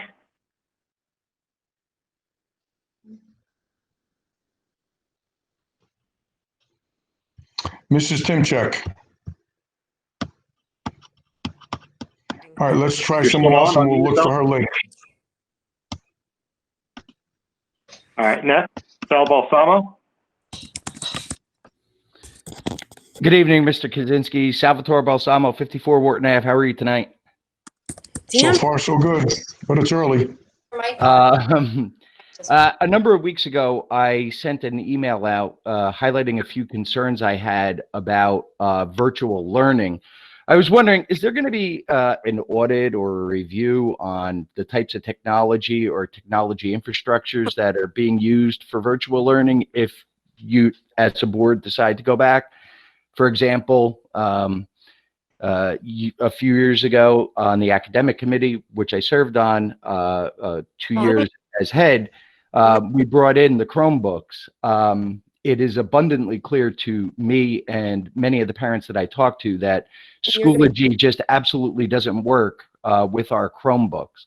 Now, I know that many of our families have been able to, because they have means, use secondary and tertiary devices, whether they do Schoology on their district-issued Chromebook or they're using a cell phone or an iPad to do the Google Meets. But many of the families in our community don't have that. So what they experience is crash after crash after crash. And I CC'd you on the email, and I let you know that that was a frustration within my own home. Last year, from March to June, my son had no difficulties at all operating off of the Google Classroom. But from what I hear from teachers in district this year is that they're being forced to use Schoology only. And what happens is, and I experienced it for 3 weeks until I couldn't take it anymore, 5, 6, 7 crashes. And again, it's not pertaining to Schoology itself. It's the devices that the district gives out, the Chromebooks. They're just technologically not capable of running Schoology. And so a lot of families, as I said, and I'm one of them, were able to just jump in the car and get their kid a more capable device. Many families in our community can't do that. Secondly, for many months, I've been trying to communicate to the district that our Google Meets are not secure. They're being made through Google Calendar. They're being made through the Google Classroom. And those links stay live. And they stay live for, I believe it's 90 days.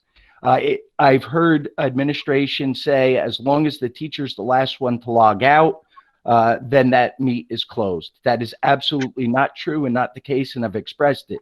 And I've expressed that out of a concern for what can happen in a Google Classroom when a teacher isn't present. I'm sure many parents on the line now have walked into where their child is doing their online virtual learning and seen that there are many students congregating in there, talking, laughing, which is fun, but there's no teacher present. I, as you know, am a teacher. There is no circumstance where I would be professionally allowed to leave students alone. It just cannot happen. But since we've been virtual learning, our students in town have been able to meet without adult supervision in the Google Classrooms. These are two major concerns I have that I have not received any response back on. And I was wondering if the board does decide tonight that, you know, that virtual is for everybody for a certain amount of time. Is there going to be any review of these practices so that we can straighten it out so that even if the kids do have to go virtual for a period of time, that they're not frustrated and saddled with constant reboots and getting kicked out of Schoology, or the potential of you know, any issues of being in a classroom without an adult being present? Thank you. Thank you, Mr. Balsamo. And in your reference, we have discussed this. The board's discussed it as individuals at different committee meetings. There is a concern. We appreciate your input. I would think surely that it's something we're going to have to revisit, whether we revisit and change it or revisit and keep it or revisit it and upgrade it. But the discussion has gone on, whether you're aware of that or not, but I can tell you publicly, this discussion has been going on, and I'm sure we will revisit it if and when we make that decision on what we're going to do. Okay, thank you. Allow Mr. Banya to respond also, please. Yeah, we've spoken about this many times, so especially in policy and academics. So I'd like for Kent to speak because we have spoken length about this. Thank you. Yes, Mr. Balsamo, thank you so much for your concern, especially on the second matter, which I'll address, the idea that students enter Google Meets unattended by teachers. It has come to our attention, and we are working with Mr. Viehmeister not only to look at all the solutions, but to utilize some of the features Google already has while giving them feedback and hoping that they can update a couple things as well. One thing is the quick access, and I know at the high school, we have sent out an email in September to turn on quick access for something else, or actually to turn off quick access, which does not allow students to join without being admitted, even in district students. There is some other things we have to work on with moving students out of the Google Meets, so then turning it off again so they can join again. And we're looking to move that to other teachers as well. Right now, we're asking certain teachers to try turning off quick access, which will not allow students, even in our district, to join the meet until the teacher is there, and then turning it off again after getting them to leave the meet following their meet. So that is a challenge for us. We are working with Google. We're trying to find ways to do that and maintain the classes that we've set up already. Thank you, Mrs. Arrow, and thank you, Mr. Banya and Mr. Balsamo. We can spend an inordinate amount of time on this, but there has been quite a bit of discussion, and I can assure you that even before tonight, we were going to revisit it and discuss it, but we will certainly do that more after this. Thank you. I appreciate it. I'll get back to you on whatever that discussion, but actually, you'll be here to see it yourself pretty soon. Thank you. I appreciate that. Thank you. Ian, is there anyone else out there? Yes, so Tracy Timchak is here and was having a problem with the microphone. Okay. And has just asked a question in the chat. Ask the question and third party to us. Yeah, so the question in the chat from Tracy Timchak is, since it seems we are not returning to school at this time, can the middle and high school teachers teach all day? Also, many of these kids are home alone all day, and it's to keep them more accountable. The reason kids are meeting at the playground and not social distancing is that they're finished by 12 every day and need socialization. And I'm sure we recognize that. It's not the answer, but it's a difficult situation. Like I mentioned before, my 13-year-old grandson wants to be there, wants to be back in school, wants to socialize, it's a difficult time of their life. I don't have the perfect answer for it. The board is still discussing where we're going with this tonight. So I'm sorry I couldn't give anything more than that, Mrs. Timchak. Kent, do you want to add anything? I would just add that our schedule in touring the schools today and speaking with teachers, talking about Schoology, to Mr. Balsamo's point, and we're always collecting information, and we are always looking to do the best for our students, but also talking about our schedule and some teachers bringing up the schedule that they're at in their home school. Our schedule took the feedback that we received from the spring to provide more focused time of mixing both synchronous and asynchronous, a synchronous morning and an asynchronous afternoon, and also combining the idea that 8 classes is sometimes challenging, 7 classes depending on middle school, high school, and the social emotional need of the stresses on our students and having them in front of a screen all day.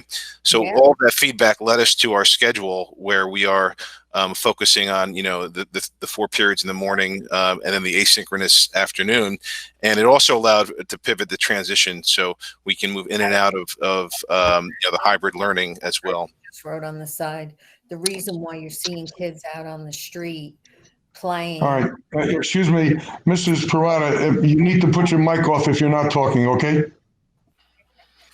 I'm sorry, I thought that was another question. Thank you, Mr. Benya. Yeah. Is there any other questions out there, Ian? I saw a couple. Really, there's I'm sorry. afternoon virtual, even though they're all gone. Well, this lady. Mrs. Parada, your mute is unmiked. If you have a question, I'd be more than happy to answer it. Yeah. But if we're going full virtual, why not extend until at least 1:45?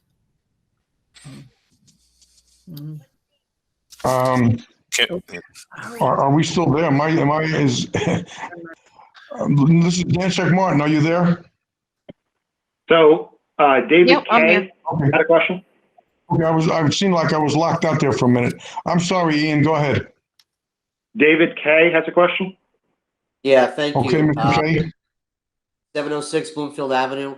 So I'm a father of right now a first grader. So as you can imagine, almost half of her actual education has now been in a virtual environment since the end of last year, right?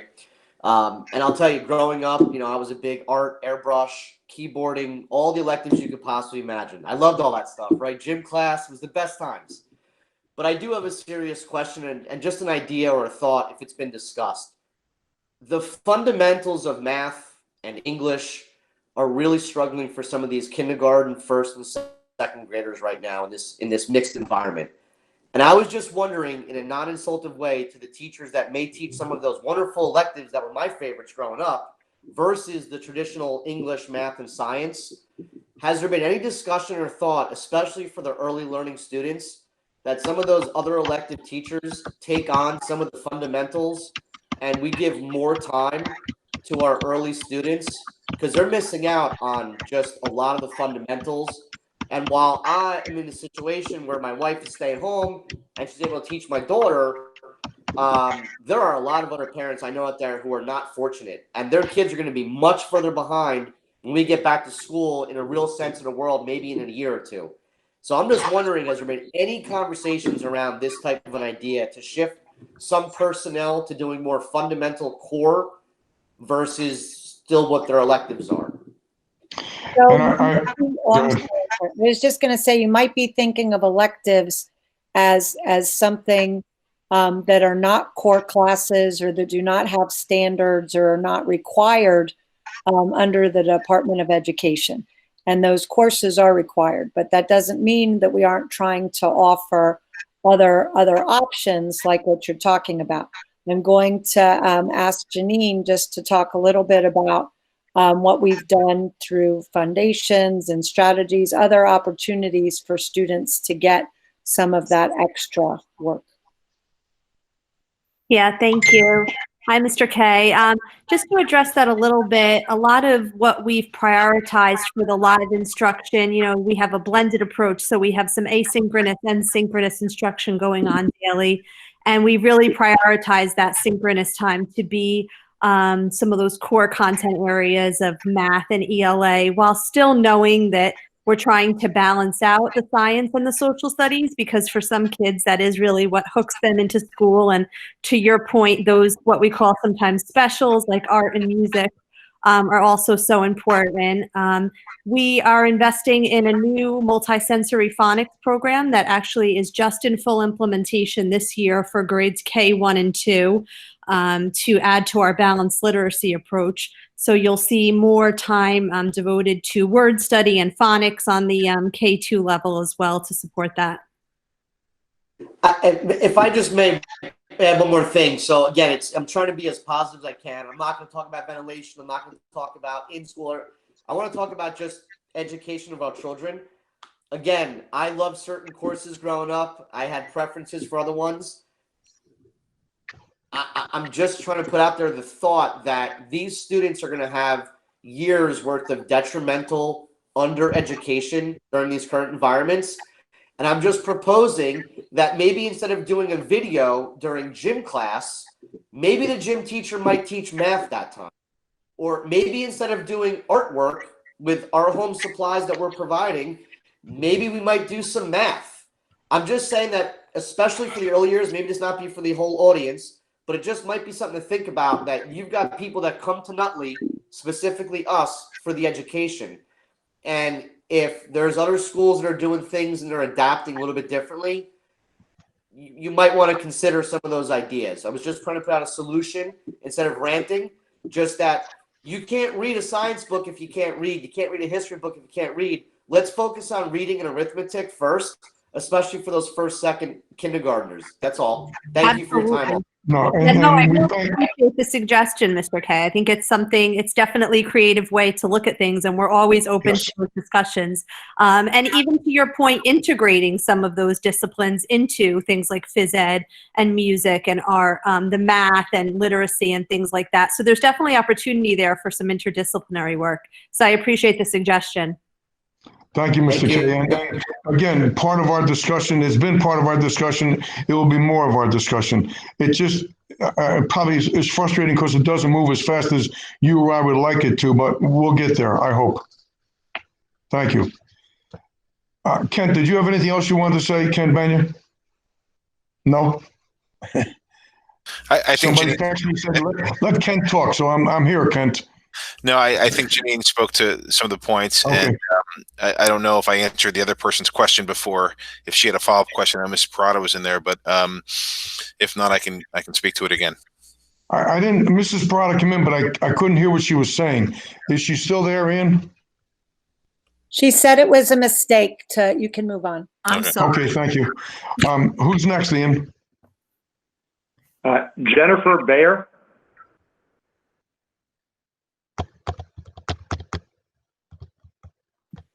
Jennifer Baer. Yes, hi, good evening. It's actually Jennifer Boyes, 160 Satterthwaite. Okay. Thanks for the opportunity to speak. I did want to just make a comment to, I believe it was Tracy earlier, about extending the schedule. So I have 2 students, 1 elementary and 1 7th grader.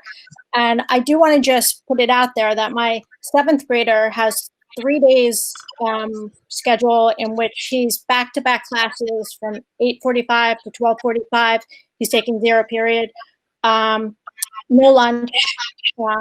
Then he gets about 15 minutes, I believe, for lunch, and then he has mandatory office hours with math. So just, I know people are saying they're free, they have half days, what are they doing? That's not everyone's experience, so I hope we're just taking that into account. If there's a view of having them do more classes during the day, it seems, I don't know where he would fit it in. So there's that. But what I wanted to comment on, like I think all of us, I've been directly impacted by COVID. Several family members fell ill, the death of my grandmother, none in town. I stayed away from family and friends for months, including my sister, just out of an abundance of caution as she was pregnant. So I get it, I do. It's so challenging on so many fronts. As a parent, though, I have to ask, if you're considering shutting down, that you also consider allowing our older students, our teens who are suffering in a way that at present maybe we're not able to capture. We'll have an elementary student and she's coping. I have a 7th grader. He's been very independent academically for years. But recently he asked me to look at something on Schoology, and in doing so, I came across some comments from some of his peers. I believe it was for an assignment. And if I can, I'd just like to share a couple of those. So these are from our current 7th graders regarding the struggles they're facing with virtual learning. I feel like I'm trapped. I struggle with paying attention, not learning. I'm having a more difficult time learning new things, absorbing new information, and really growing. Trying to give my best effort in work and during class. In virtual learning, I get distracted very easily. I think I would do better if we were in person. During virtual learning, I struggle. A struggle has been able to focus. So I know you guys are doing so much and I don't have the answers, but I just want to, share that if there's something that can be done for the children that are not testing positive, but may not be faring well. And I know that some, I've gotten emails about support, but, that allows for like 10 students to sign up. So that may not be the answer. And I just want to put it out there that there's got to be more taking into account, not necessarily academically, which I think they do need some feedback on that front as well. I know the term is ending and report cards are coming out, but really there's been very little feedback on that front. But also just on the emotional and level and how we're going to be dealing with the kids' needs. Thank you so much. No, thank you. We appreciate your input. And we've been talking about it all night, that input is helpful to us, and we're all struggling through this, as you can see. Yeah. Ian, is there someone else? Who's next, Ian? If I might just comment, I wonder Sure. perhaps doing something, and I have a 12-year-old and they're coming into their own and they're figuring out they don't always want to speak out, but I don't know, maybe there could be something with, if it is virtual, with the kids where they're given pointed questions that they can maybe even anonymously type in or something like that about how they're coping, about how they're feeling, about what their needs are. Because I don't know if that's really, coming out. And I don't know how we would handle that, but it's a good point, I think. Mr. Banya, Janine, that might be something we want, and Dr. Glazer, obviously, might be something we want to put out there, like a questionnaire, even though we hear what they're dealing with from their own voices on what they're dealing with, might be helpful. I do know this at the middle school level, we do have the advisory system where at times through the month, we meet to discuss topics such as this. So that's a great suggestion, great feedback, and we appreciate that coming into the meeting. And I think combined with the parent we heard from earlier, hearing from, parents about their own children, I think that there's a lot to grow from there. Yes. Yes, thank you. Ian, is there someone else? Yes, Gina Papeo. Hello, Gina Papeo, 179 Center Street. I have 2 middle schoolers, and I'd like to know that if the orientation from tomorrow, if that could please be considered to be posted so those children who were looking forward to going in for orientation tomorrow can have something to view tomorrow afternoon at 1, because that was pretty exciting for some. But has it been canceled and we don't know? Well, it sounds like if the discussion is not to return to school My until recommendation was Thanksgiving, but I don't know about orientations. But I don't know if Miss Egan's on the call. I can talk to her offline, but I hadn't heard that they were canceled. No, I'm asking if there is going to be a pushback to return for hybrid for middle school students, does that also mean that would be a pushback for orientation as well? Honestly, not sure, but I can get Mrs. Egan if she's not on the call. Another specific question is, when the discussion about data and student levels, are they going to be participating in the New Jersey SMART assessments, or? Do you mean the New Jersey student learning assessments given in the springtime? No, the ones that the state is The saying Start Strong assessments that they put out. Yeah. Yeah. So the district is looking at them, as many districts are, and we're bringing them to our different curriculum roundtables. We have, I believe, until February to give those assessments. They're about a period long, and I believe they give information back to the teacher almost instantaneously, if not the next day. And the district is considering those at various levels to assess student learning gaps. Thank you very much. Yep. Thank you. Ian, is there someone else? Yes, Brandy Tutorelli.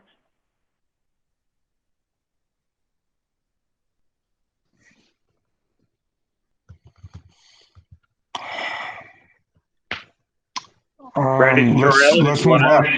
Yeah, I'm here. I'm sorry. Can you hear me? Yes.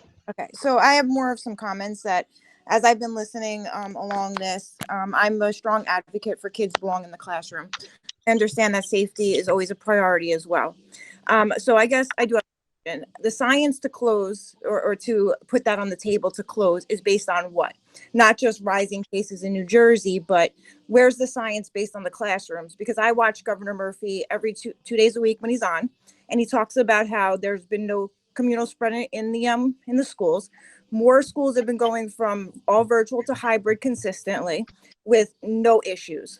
In other districts around the town, I have in other districts around us, I have a lot of friends who are teachers, and there's teachers who are coming to school with COVID and they didn't get it from the school. So they're being negligent outside of the school, just as the kids in town are being, as the board is being told of these things.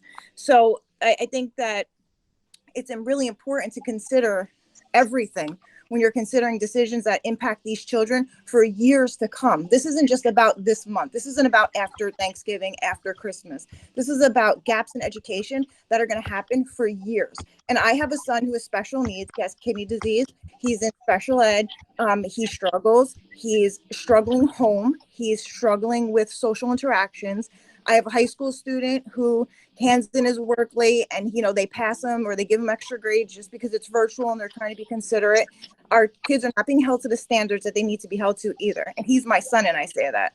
And I feel that this is still a democracy and parents should have a say in this and put the vote to the parents. Let the parents decide how many parents want to send their kids to school and have a choice.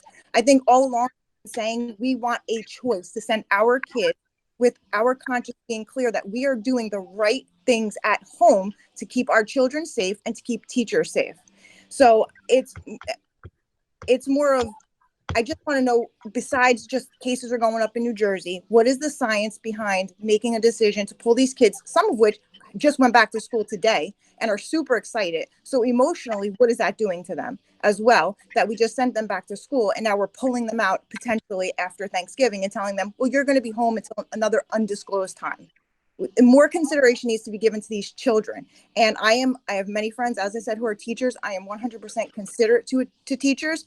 However, teachers are public servants who take a job to serve the public. And with that comes a risk, just like police officers and fire and things like that. So that also needs to be considered when we say the teachers should be safe. Absolutely, the teachers should be safe, but they are public servants who come into schools and teach our children. And they need to understand that as well when making these considerations. So I'm sorry if I ranted a little bit, but this is, it's a big struggle. I see my child suffering. And this is not just like I said now, this is going to be a suffering for a while to overcome this. Thank you, Mr. Sotorello. Dr. Glazer, we have some answers. I don't think I do have answers, honestly, but I can tell you that this is a public health issue. This isn't just deciding on a whim. This isn't bringing kids in today and sending them home tomorrow. These are global issues. This is a pandemic that is not just Nutley and not just New Jersey. These are huge issues. And honestly, I think that you have, out of the 200 and some people on this call, you have a number of teachers that are also community members, that are also parents, that, I think would take issue with the fact that they aren't thinking about the children. I think that all of us who have been working on this since March, since February, are done a disservice if you think that we're doing this on a whim. The amount of time and consideration and thought that goes into even coming up with a recommendation, let alone a decision. And as Mr. Kaczynski said at the beginning, this is 5,000 people in our learning community, but it's 30,000 people in the township of Nutley. This is, again, a public health issue. And I think that all of us, every single one of us, whether we're the district leadership, an elected official, a teacher, are doing the very best we can to come to decisions that continue to look at the health and safety, and that's physical health and academic health and mental health of every child and staff member. I don't want you to think that we discount your feelings or the students' feelings, but this is, again, a global issue, not just the 200 or so of us on this call. Dr. Thank you, Glazer. Dr. Glazer. Go ahead, Mrs. Soto. I'm sorry, Erica Zero. I just want everyone to know that, like Dr. Glazer said, this is a global thing. So we're not thinking about ourselves. Most of us, or some of us, have children, special needs children, like I do. So it's not about just distinguishing they need to go back to school, they don't need to go back to school. Sometimes you have to understand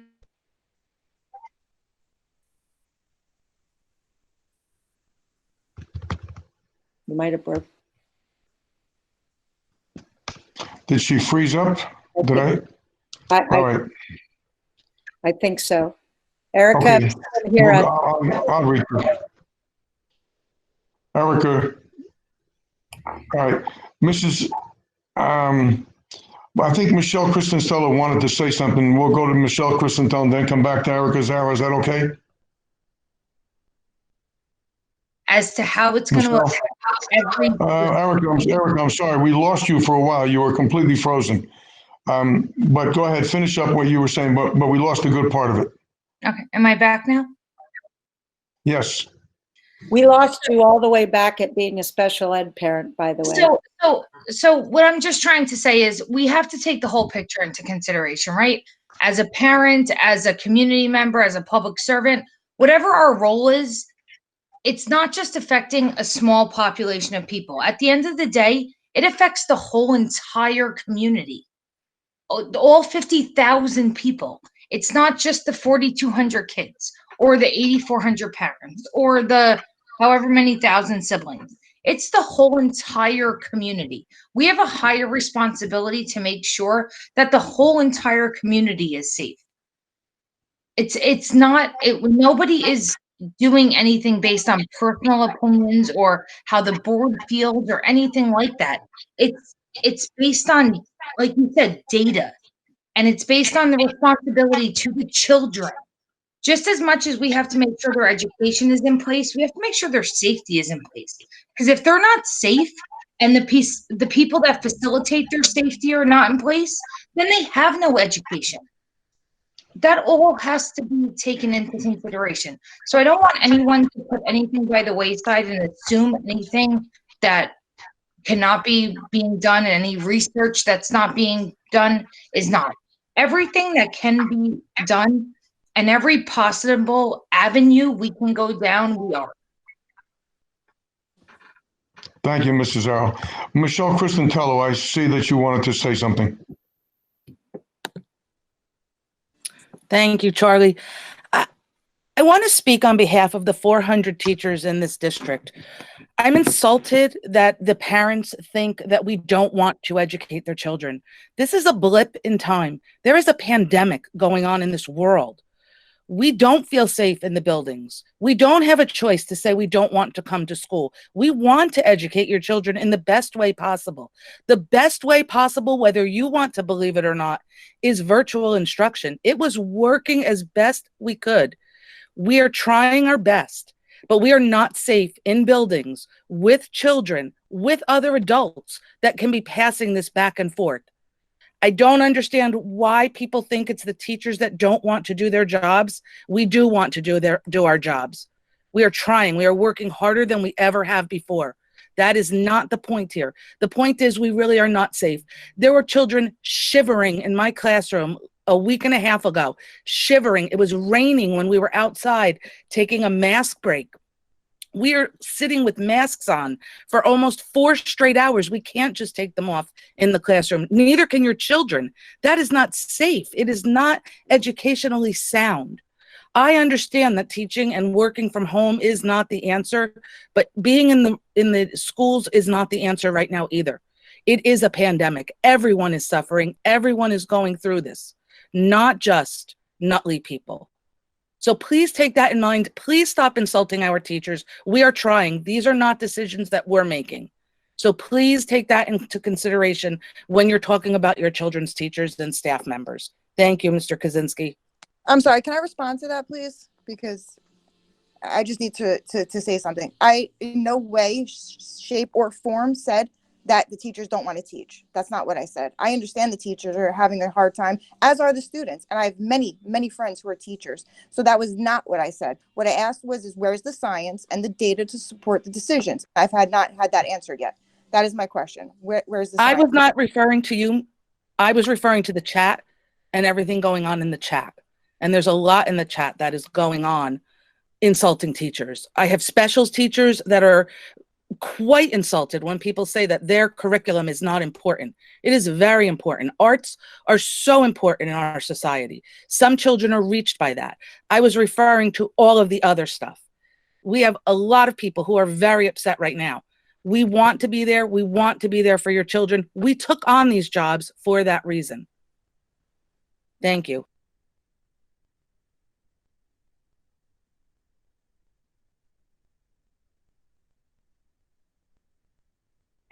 Charlie, you're muted.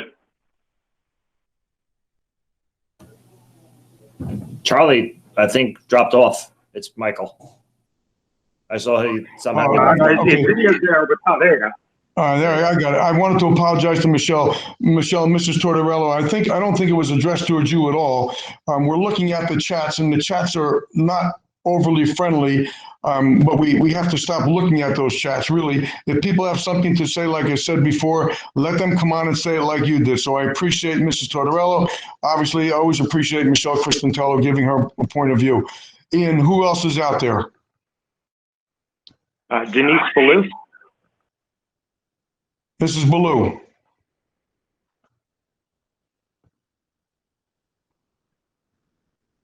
And again, I feel for Michelle Cristantello that the chats are not friendly, but those same people should come online and talk to us and get the real answers, like I said before. Mrs. Ballou, are you there? All right, let's try. Go ahead. See me? Yes, I do. Ballou, 130 Center Street in Nutley. Just a quick question. It popped into my head. Are you considering moving forward at any point when COVID isn't a thing, if ever that happens, as addressing the school overcrowding with the hybrid model? Is that something that's something that might be discussed? Mrs. Ballou, for what it's worth, that discussion is always ongoing. We have a 5-year, we have a long-range facility committee that is looking at it now. Certainly this COVID has gotten in the way of everybody's life, but it has also gotten in the way of our needing to expand our school district. We've been through 2 referendums. There is some discussion on looking that way again. We've been talking with the commissioners, with the Board of Ed, but obviously the priorities right now are to get through this COVID scene and then to move on to a further discussion. But yes, that is on the radar and needs to be on the radar, in my opinion only, needs to continue to be on the radar. Absolutely appreciate that.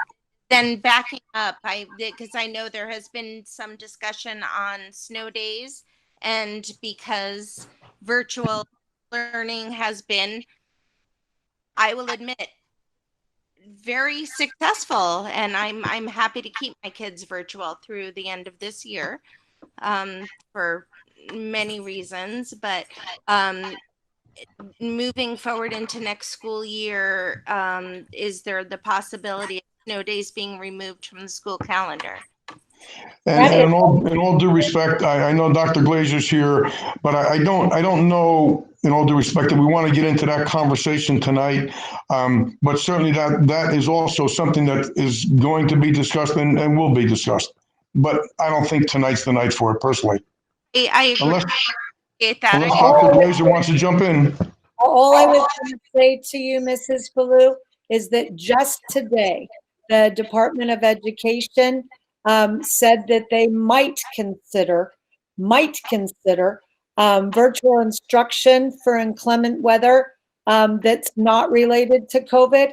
Last year, as part of the executive order, they counted all of the virtual instruction days, and we have word literally just today, this afternoon, that they might consider it. So it may be on the radar for you down the road.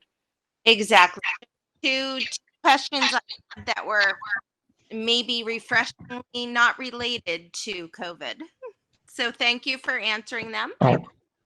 And if there are no other questions tonight concerning this discussion, we'd like to move on with the board unless there's some real pressing questions that have to be out there. Dr. Glazer, myself, administration are always available to continue these conversations, but we've been going into 4 hours, 4.5 hours, or 3.5 hours already. I'd like to move on with our meeting a little bit if we could. Mr. President, I'd like to make a motion at this time to have a resolution proposed supporting Dr. Glazer's recommendation.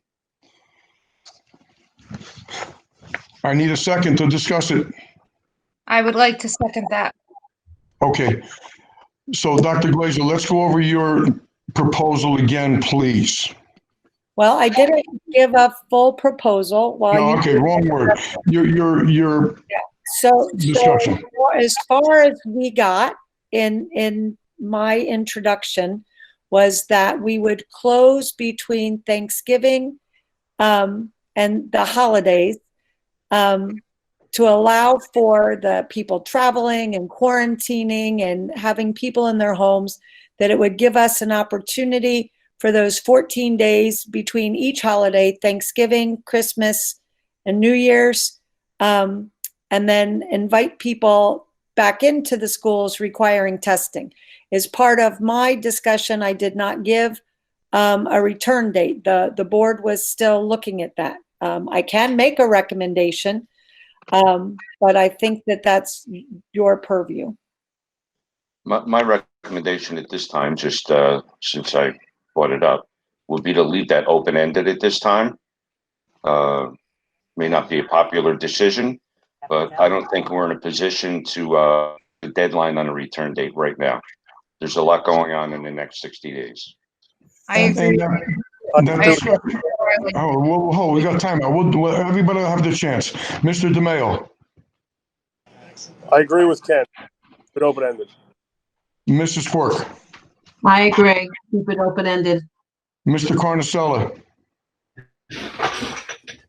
I'm a little challenged with the open-ended, simply because I think that if we're going to keep it open-ended, I think that the public deserves some type of, whether it's an update, something. I think we need to kind of help that conversation along, because just keeping it open, I think leaves a lot of challenges. So either we put a closeout date where we're going to come back to the public. I don't know if we bind that message into the resolution. But I don't think that just keeping it open is appropriate. Well, don't we have two more meetings? Don't we have another meeting in November and another meeting in December? Yes. So we can discuss it in November and December as a board and as a community. Mr. Ferrara. I'm okay with leaving it open-ended. Ms. Danchuk Martin. I would think that we should have some type of date in there, even if it was Martin Luther King Day or after the holiday break. This way, it just reduces, I guess it sets an expectation for the parents of knowing when we're going to have our checkpoints as opposed to meetings. And I would hope that we would still have childcare all throughout this so that people that need it would still be able to have that. I think childcare is a given, right, Dr. Glazer? Yes, if the board approves the proposal from Right at School tonight, the proposal that we have in place, that would continue regardless of whether we were virtual or in hybrid. Thank you. Did I cover everybody? No, Mr. Kaczynski. I'm sorry, Mr. Slattery. I knew I missed somebody, Fred. Sorry. That's right. So I agree to be open-ended, but we can take Mr. Carnicella's idea. Let's put a date for a checkpoint, but leave the opening date open-ended till we get to the checkpoint to see where we're at. Yeah, and for my vote, I feel the same way. I think that the parents need some type of guidance. I know when I get off this call, I'm going to hear from my daughter and my two grandsons. So I agree, leaving it open is a good option. But I would like to go back to the public, like Mr. Rowley had mentioned. Maybe our school board, our meeting is the end of November. Maybe by December 1st, we go back to the public or at that school board meeting and just let them know where we are. And we might not even have a date by then, but at least we need to keep it more transparent and keep it wide open for them. That's my opinion only. Can I agree. I Can I agree give with my opinion? Sure. I got skipped. Thanks. So I think it should be open-ended, but I think we need some type of, like Danny said, date that we come back to.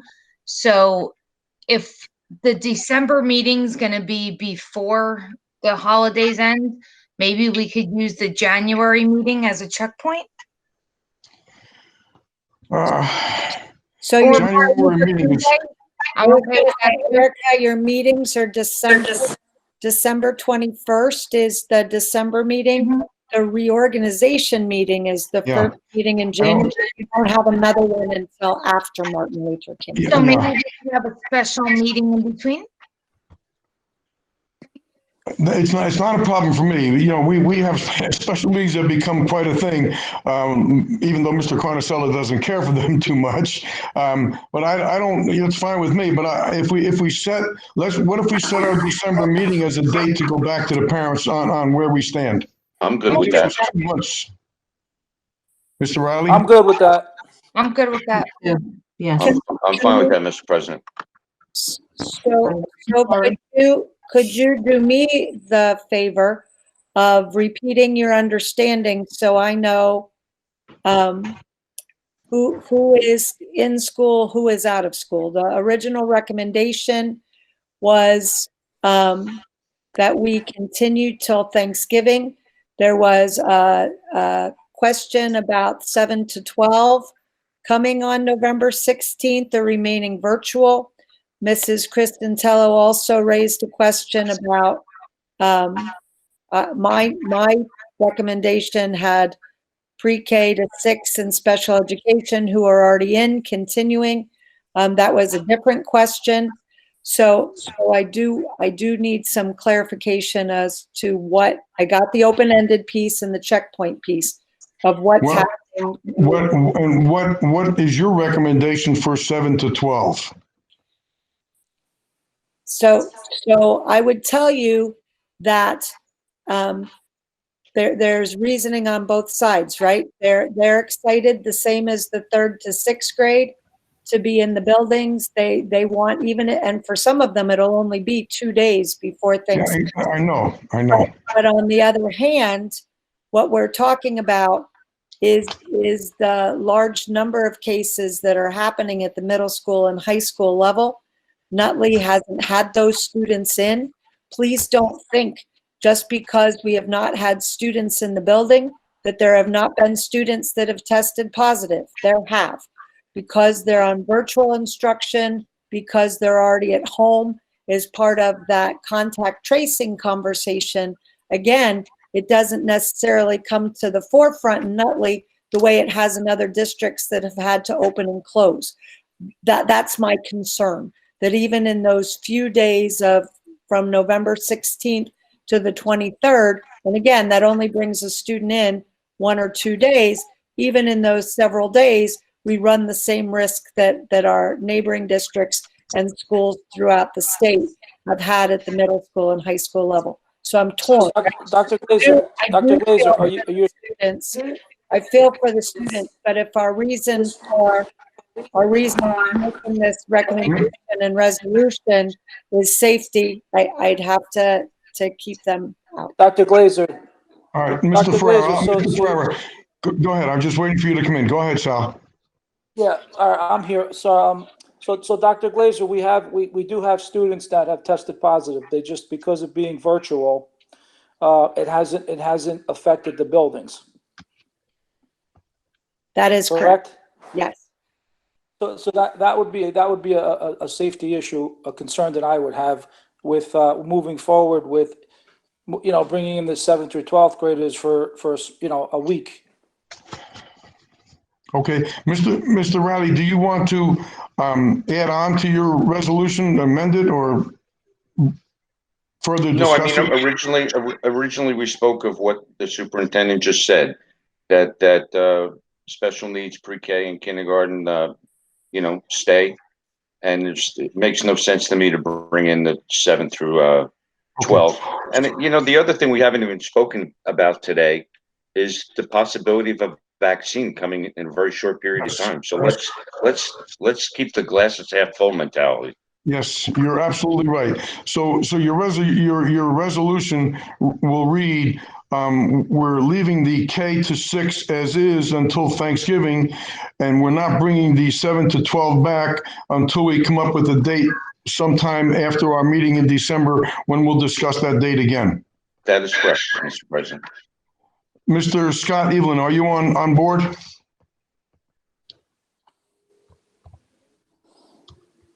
Okay. Dave DePisa, are you with us? I'm here. I'm waiting. You got a motion on the floor. You have the resolution. We have a motion on the floor. We have a second. You have the resolution, correct? Yes. I'll take I need a vote, right? Yes. I'm ready. Yes, take the roll call, please. Mr. Carnicella. Sorry, Mr. Riley, you have something? No, my question was, what, can't we just pass all the resolutions in one vote here? As listed? No. Rather than go separately? This is No, I have to go separately. Add to the resolutions that are on the agenda. It's just added to the resolutions. You're correct. My apologies. Mr. DePisa. Mr. Carnicella. Mr. DeBizzo, could I just ask that you repeat the resolution just so that we have clarity of what you have written down?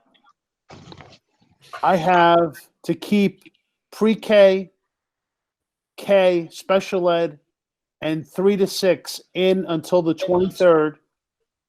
Keep 7 to 12 home, and then to be determined on the 21st of December, a date in January, an update on when to return to a hybrid model. Is that correct? And David, the only thing missing was that the 7 to 12 staff would also stay in to complete their professional learning and their work in the classroom to be able to teach. Okay. Is that clear? Mr. Carnicella. I would ask you just to repeat it one more time. I'm sorry, just so that it's there and clear for the public since we had a little bit of an add-on. So I have pre-KK, special ed, and 3 to 6 to stay in person until November 23rd. Grades 7 to 12 to stay home until a date to be determined that will be discussed at the 12/21 Board of Education meeting, and the 7 to 12 staff to stay in. Okay, and I didn't get the last part of staying in for Dr. Glazer. I think that was just clarification that it's for their, I don't know that it needs. I don't need to be in the motion. But does it not. is to have the same professional learning opportunities with technology and instruction that pre-K to 6 and special education already has. Mr. President, just to clarify that that the resolution includes pre-K, K, special ed through 6th grade. That it does because right now the way it was just stated, it missed grades 1 and 2. So it's pre-K through 6 and special ed, correct? Yes. Yeah, that's correct. You said it properly.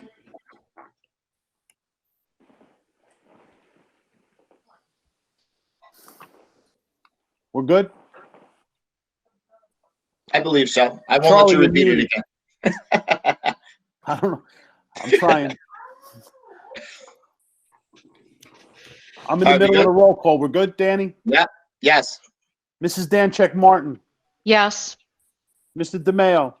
Yes. Mr. Ferraro. Yes. Mrs. Quirk. Yes. Mr. Riley. Yes. Mr. Scalera. Yes. Ms. Zarrow. Yes. Mr. Kaczynski.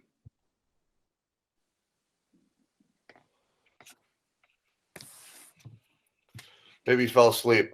No, he's Charlie, you're muted. no, he's I He's think on he's mute. having a conversation. You're right. I'm sorry.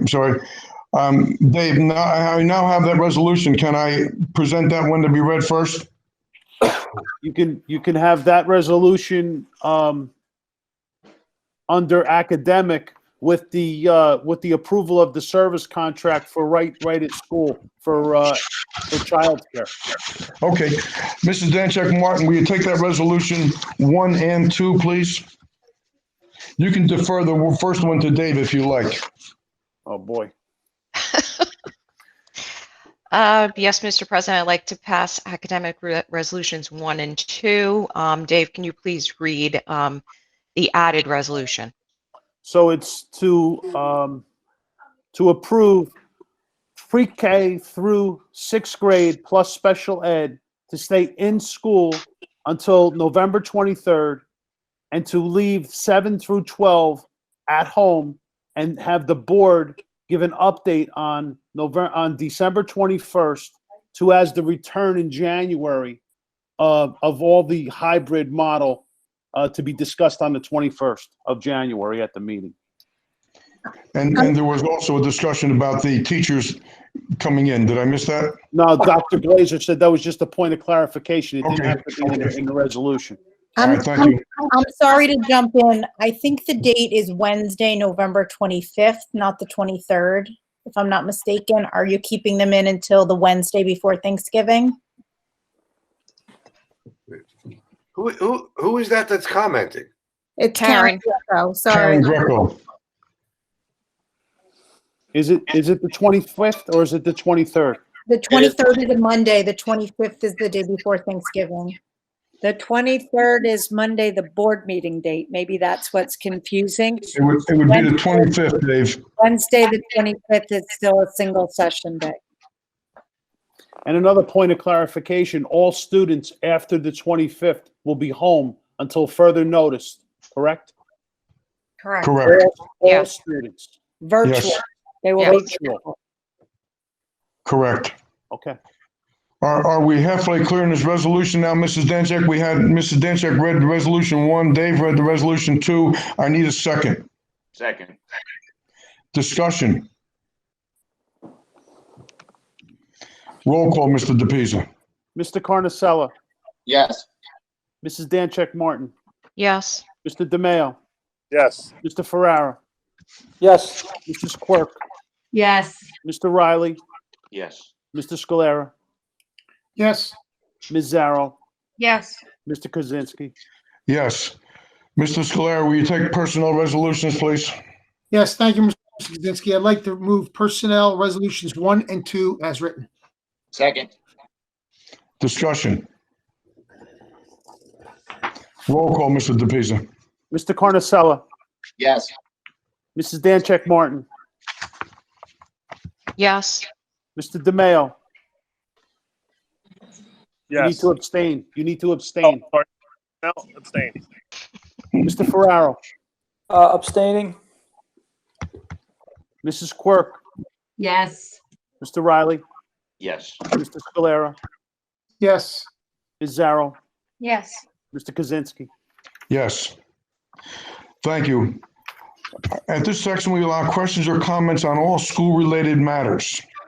Our regulations allot 30 minutes for these communications. Again, each person should be limited to 3 minutes, and we ask you to try to stay within this requirement. Speakers may speak more than once, only after all others wishing to speak on a topic have been heard. As I stated earlier, all statements will be directed to me as the chairperson. No one may address board and members individually. Please be reminded that if your statement is too lengthy, abusive, obscene, irrelevant, or redundant, your participation may be terminated. Please remember to state your name and address each and every time you address the board. And I will ask you again, if you're not speaking, to keep your microphone off.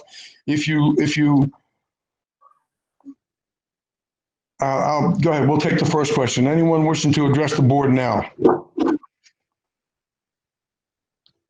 Ian, are there any questions out there? Yes, you want to start questions just with questions that have been asked from this point forward? I guess so, but we're not going to be redundant. No, we're not going backwards. Anyone has any further questions going forward? Non-agenda, right? Hi, this is Ms. Chaudhry. Can I ask a question, please? Non-agenda, isn't it, Charlie? Non-agenda?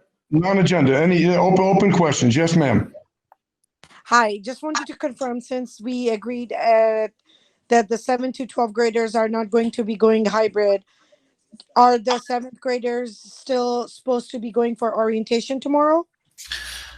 I text Miss Egan, and as soon as I get an answer, I will get back to you. Okay. Unfortunately, because of what went on tonight, we don't have that definite answer for you.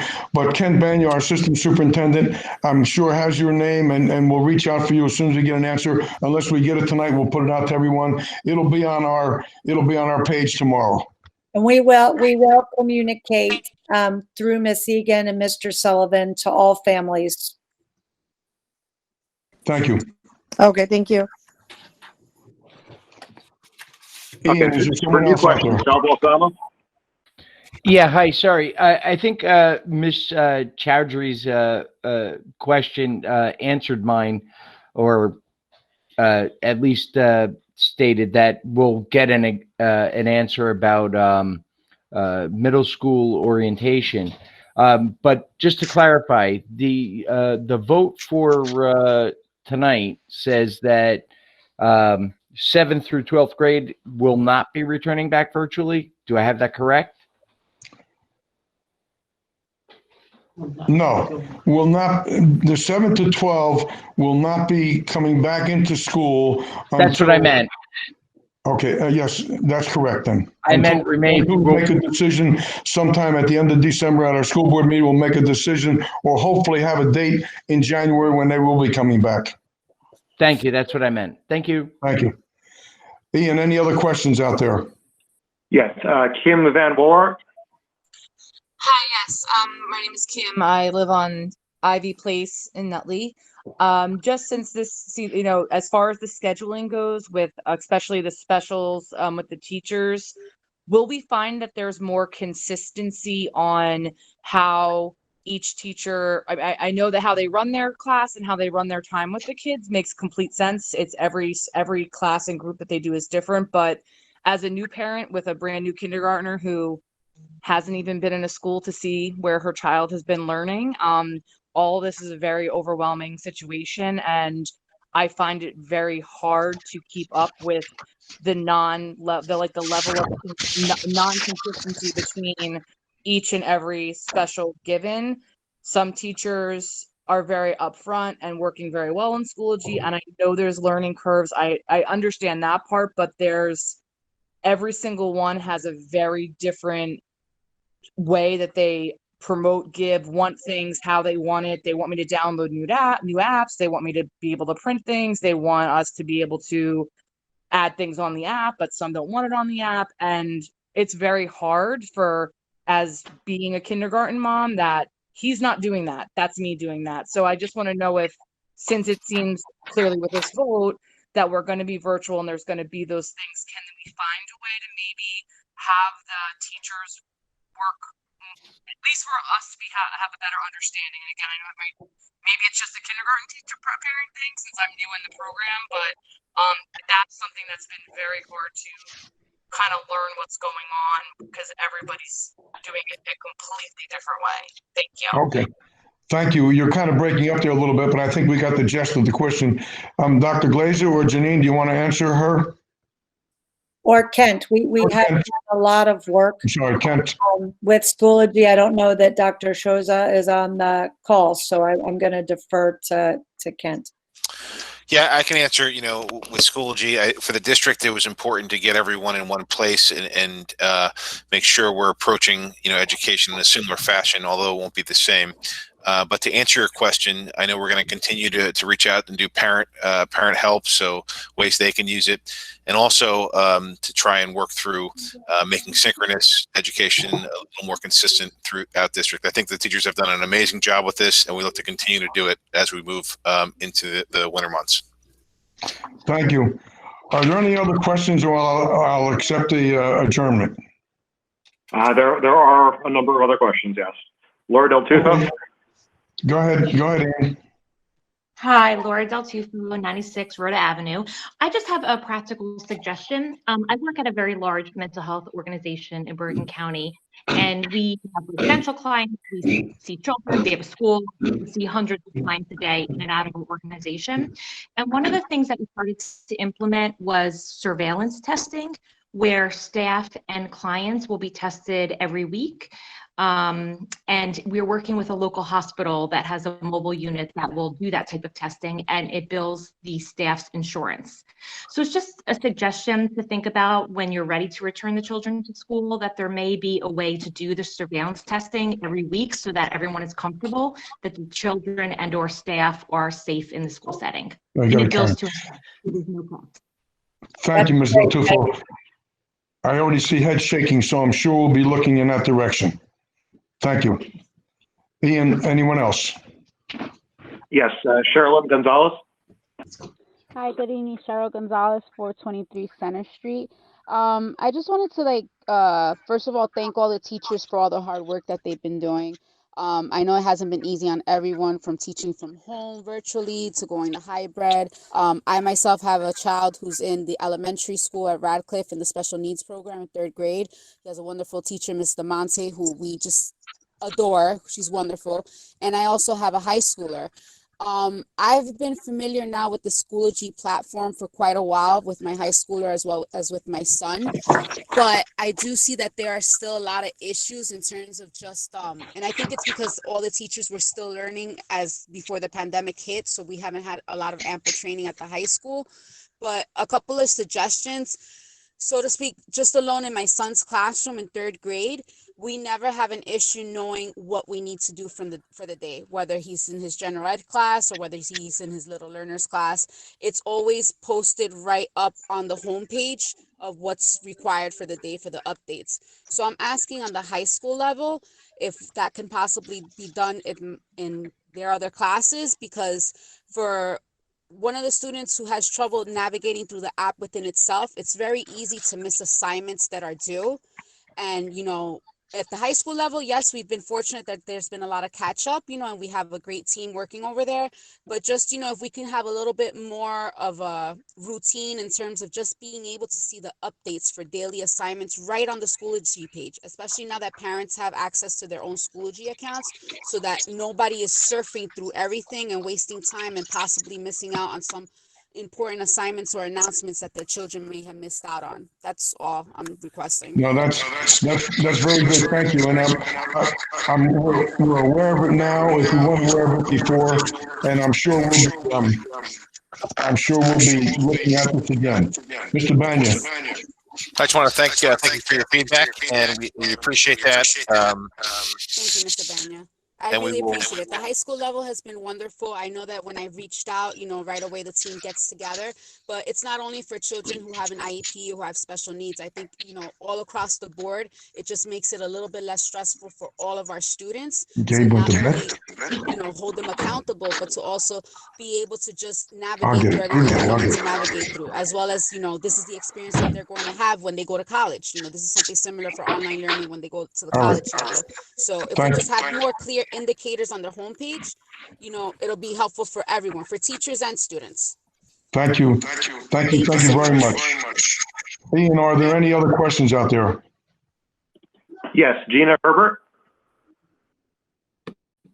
Hi, yeah. I just have a quick question. I'm just wondering if teachers will be required to work from their building, if that's been decided, or if there will be an option similar to when we started in September. I think that will make appropriate space available to those staff members that want to be in the building the same way we did in September. Again, it might not be your individual classroom, just based on the needs or the individual spaces. But I think we'll grow to that as we get to virtual. Okay, thank you very much. Thank you. Are there any other questions, Ian? Yes, Denise Ballou. Yes, Ms. Ballou. Yes, hi, Denise Ballou, 136 Center Street. So a question regarding the COVID screening that has been, happening since the beginning of the school year, and I've been very happy to do it. And although people have been laughing at me for it, I've actually taken my children's temperature every morning. So the 7:45 thing for an almost 9 o'clock virtual sign on for the elementary schools is a little bit ridiculous. So I can either make it up or I can give you actual information like 8:15ish. So how is that going to work moving forward? I'm happy to do it. My kids will be virtual through the end of this school year. And I'm happy to give you that information for tracing purposes, but I think it's a little ridiculous. So Mrs. Ballou, the reason that we have the time limit now is as students and staff are returning to the building, we actually screen before people enter to make sure that they completed that daily electronic screening. And we do stop people from entering the building who haven't completed it. I hear you saying that your children are virtual, and I do know from Mr. Jones that, you know, if your children are virtual, that time limit is different, right? Because we don't have to worry about bringing your children in. As we go to virtual, we'll probably revert back to the timing that we had with virtual earlier on, but it's not going to be much later because we do, you know, your children are elementary, so there's morning meeting. We do have to get the classes started, and we do use that data for the Department of I that and I appreciate that, but 7:45 for a 9:45 for an 8:45 start is Again, I think your situation being virtual is a little different right now. And as I said, I think we'll probably monitor and adjust when we're all virtual. I don't think it's just my situation, although I appreciate you giving me that. Mrs. Blue, I think Dr. Glazer said we. And thank you very All much. right, we're going to revisit it. It's a valid point, and we will revisit. That was the expectations for that was going to be moving forward, and now, Okay. you know, I can just continue getting the calls. That's all good. Thank you. Thank you very much. Ian, is there anyone else out there? Yes, we have a question from someone who doesn't have a name in the system here. It says unknown. Question about holidays, and is that the reason we're closing? Unknown person really isn't working for us, okay? I need to have a name and an address. So if whoever is showing up as unknown would like to say their name, speak up. We'll take someone else, Ian. All right, moving on. Conell McFennan.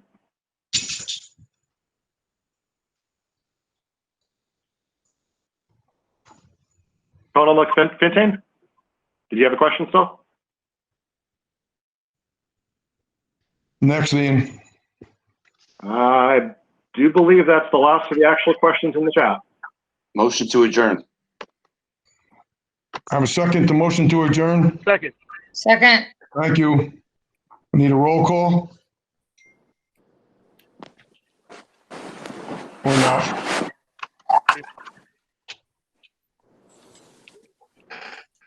Dave, I don't need a roll call, do I? No. No. Okay. Thank you very much. Thank you for all your input, parents, board members. I can't thank you enough. Staff, administration, teachers cannot thank you enough for the job you all do. Dave, thank you again. Good night. Good night. Thank you. Good night. Good night. Everybody, good night.